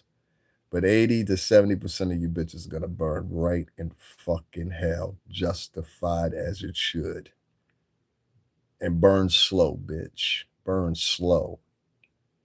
Ooh, I've had some of them bitches do the wildest shit to me. Wildest shit. I've never had white women, Latin women specifically, you know what I'm saying? And or any other race of women do the shit that I've had that black American women that I haven't dated, don't know, I've went out through the links to do. I'll repeat that. I have had black American women do shit to me offline and online that bitches that I normally don't date black American women anymore because of this, but or interact with them very much. I don't like interacting with them either because sooner or later it's going to turn into an argument. They love to argue with strangers. It's black dudes and black women, they love to argue with strangers for some reason or another. But I never, damn, it's deep. I don't trust black women. I don't. I don't even like interacting with them anymore. I used to have a friend of mine. I used to talk to her all the time offline, and I liked her, and she was a good friend. And I had to stop talking to her because I'm like, I just can't. A lot of ways you talk, it resonates with how they talk, and it just doesn't match. You know what I'm saying? It don't match no more. And I hate to be like that, but I was just like, nah, I can't talk to her no more because I keep talking to her, whatever. Especially during the time when pups go into court and shit. It would have looked crazy. So I was just like, nah, let me just let that go. I appreciate her, but she was a real lady. You understand what I'm saying? I never talk shit about her, but the majority of the black people I've met on my journey on here on this app have been horrible people, right? And they enjoy being horrible people. That's what they got to distinguish. They enjoy being horrible people, especially the women. Some women are just some of the most, I won't say all of them because that's not fair, but they're some of the most masculine, troublemaking, drama filled, action packed, ready to talk about somebody bitches you ever meet in your life. And he was just like, if you take them offline and separate that, it's like, who the fuck would want to have a person like that as a friend? Like, who would literally volunteer to put themselves around a person like that on a day-to-day basis with that type of thinking structure? I know I wouldn't. Who would want to date a woman like that that's always into something, always gossiping about something, always talking down about somebody? She's the best out of everybody, blah, blah, blah, blah, blah. Who the fuck would want somebody like that? You have to really ask yourself a question. It's because you're like that too. That's why you like that. That's why you're attracted to that. That's why you're attracted to that. Only a nasty motherfucker is attracted to other nasty motherfuckers. You understand what I'm saying? Only other belligerent motherfuckers are attracted to other belligerent motherfuckers. And that's where you're going to find the threshold of the line. You cannot talk about things that are positive or move progression in a real way towards these people because they don't want to do that. They want to suffer. The suffrage is in the handle of everything they complain about and live through. You understand what I'm saying? And I definitely don't trust them because a whole batch of them, not black people, excuse me, not white people, not Latinos, not any other race whatsoever. These motherfuckers started a whole campaign to the point where they were coming over flagging my channel, all kinds of crazy. That's what happens a lot of times when I go live here. I have somebody repeatedly flagging my channel. These are black people. I'm trying to tell you they're batshit fucking crazy. Some of them need to be put down, to be honest with you. They rabid. A lot of Latin niggas too, a lot of white niggas too. A lot of them just need to be put down so they can't fucking eugenics. For real. A lot of them need to just be put the fuck down. There's no way you can possibly be able to procreate. There should be no reason you should be able to. Your seed will be a beckoning of a call of more demons on earth. You understand what I'm saying? That's what demons do. They announce more demons. You understand? Yeah, I'm not with that. I'm not with that. So that's why I say I kind of stay away from that crowd nowadays. I don't hang with more than 2 black people at the most. You know what I'm saying? And that's it. Like, I'm good. You know what I mean? Yeah, I'm good. Can't trust them. Cannot trust them. They take joy in trying to destroy their own. They take, especially the whole culture is made up of anti-male rhetoric. They don't like men if in the culture. Even the men, if they think that you're being too strong, they'll try to deduce you down like a racist white man would. You can count on them before the racist white man to do the right racist white man's job for them. It's the truth. You know what I'm saying? And if you can't learn nothing from this Megan Thee Stallion thing, I enjoy just telling y'all this one thing. Look at the comments. I'll say it to you again. Go to any Meg Thee Stallion post where they're bigging up Megan and just read the comments. And you will find time after time after time after time after time after time they're saying something derogatory about black men. And the black dudes are coming in there. But I'm different though. I know how to set that shit doesn't work. They look at you the same. Now they look at you even worse than they would look at Klay Thompson because they're like, this nigga's coming in here brown nosing us. He's he want? What does he want? You see what I'm saying? So it's like, it's crazy, bro. Maybe I'm not making sense to most of y'all. Most of the shit I say go over your head anyway. It's all good, whatever. I don't expect black people to get what I'm saying. I don't give a fuck, really. You know what I'm saying? You want to destroy yourself. Who gives a shit? I'll sit back and watch. But I'm not going to do it with you. I'm not going to do it with you. You can't call out your own and correct them. I'm not going to do it with you. And same thing for you Latinos. The same thing for you whites as well. I'm not going to do it with you. I'm not going to sit with you and applaud niggas getting taken down. I'm not going to applaud niggas being exposed. I'm not going to applaud telling people's innermost secrets and the secrets of lies. I'm not going to applaud you sitting down and giving us the scoop on what really happened and all that. Nah, I'm not with that shit, dog. And if you try me, I swear to God, I'm going to get everybody in your fucking house before the cops get me.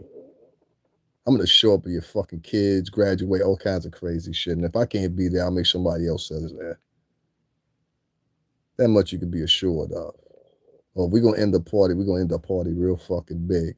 It's going to be talked about on the news for the next 3 or fucking weeks. Streamer, seen, murdered. I'm just joking. I'm thinking of a movie schedule here. You know, that's all. But anyway, don't worry about that. It's not going to happen, huh? People, they embrace this type of negative behavior. And they reward it, and they reward the podcasters to talk about this negative behavior. If you pay close attention, not all these guys talking the same connotation, talking the same octave, or whatever, because it's a back signal for those that are tone deaf. It's a signal for them. Hey, we're talking about some stupid shit. Come on, make sure you join in. We're not going to talk about any of the fucking wars or anything else going on in the world. We're just going to talk about nigga shit. There was motherfucking places getting bombed. Niggas just like, let's talk about motherfucking Megan Thee Stallion. Oh God, I tell y'all something real happened. Black niggas is the first niggas is dying. They the first niggas is they the first niggas to go. Yeah. Pues por la gente latino ahí, entonces saben claro.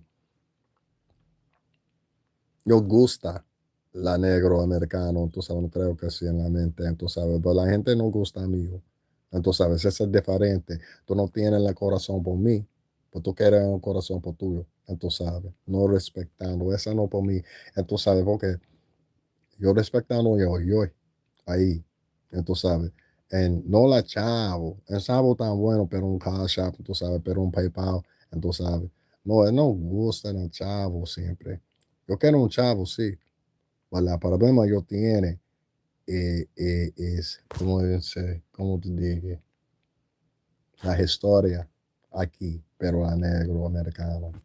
Aquí, pero eso no tan bueno ahí, tú sabes, porque esa película, o siempre en película por la cabrón ahí, entonces, yo tiene chavo, yo tiene la caro, en un puñeta, esta cabrón, bro, no tiene chavo, entonces a veces siempre la dio y a Dios, en las mujeres, tienen la mucho boca, tú sabes, son mucho chévere, pero en el internet, oiga, Dios y a Dios, tú sabes, siempre. Esta porque yo no me gusta en las mujeres, los negritas, o no, para mí son los negras americanas, tú sabes, siempre los mucho chévere, en las hambres no sé nada. No sé nada, porque la hambre vira acá en las mujeres, tú sabes, no tienen casa, no nada. Esto porque yo tiene la palabra maíz, tú sabes, yo no sé nada. Yo estoy chileando. Pues yo no respetando esta puñeta mujeres para un chinchero siempre a Dios y a Dios, 7 días aquí. Esa es la problema, pero la historia del americano negro. Esta es la problema, las mujeres con la boca.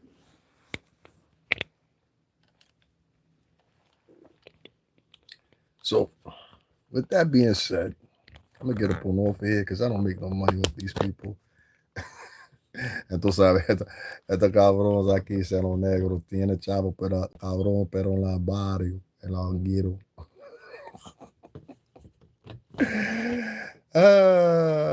No more of that shit. Yeah, don't call on me. Esta es porque yo no hablo, pero la negro nomás. Porque la negro no respetando, no representando nada, pero solo. Es solo. Esta toda en un solo por la gente aquí. Solo. Yo quiero amigos en la familia. Entonces, en barrio. Entonces, en mi mente aquí se dice, este es diferente aquí. Este está tan bueno. Yo no quiero. All right. Pues la gente latino, mi voy, pero digo, yo tiene más película en el momento, tú sabes. Yo no tiene nada ahora, nada más. Entonces, sabe, claro, probablemente no chavo, pero un casa, pero, ¿cómo dice? ¿Cómo digo? Super chat, no tiene nada, pero un casa no tiene nada, pero un PayPal no tiene nada. Entonces, sabe, esta puñeta marenos ahí dice, quiero por mí la muerte, pero no chano aquí. A mí no voy, puñeta puta. Mi no, yo siempre aquí sé, pero en 4 más años, pero son 30, pero son 30, tú sabes, no creo que sí. Este puñeta marenos. Está bueno. Buenos días, mi gente latino, tú sabes, puñeta ya en esta madre, esa puñeta sucia para el mercado negro ahí se. Me voy.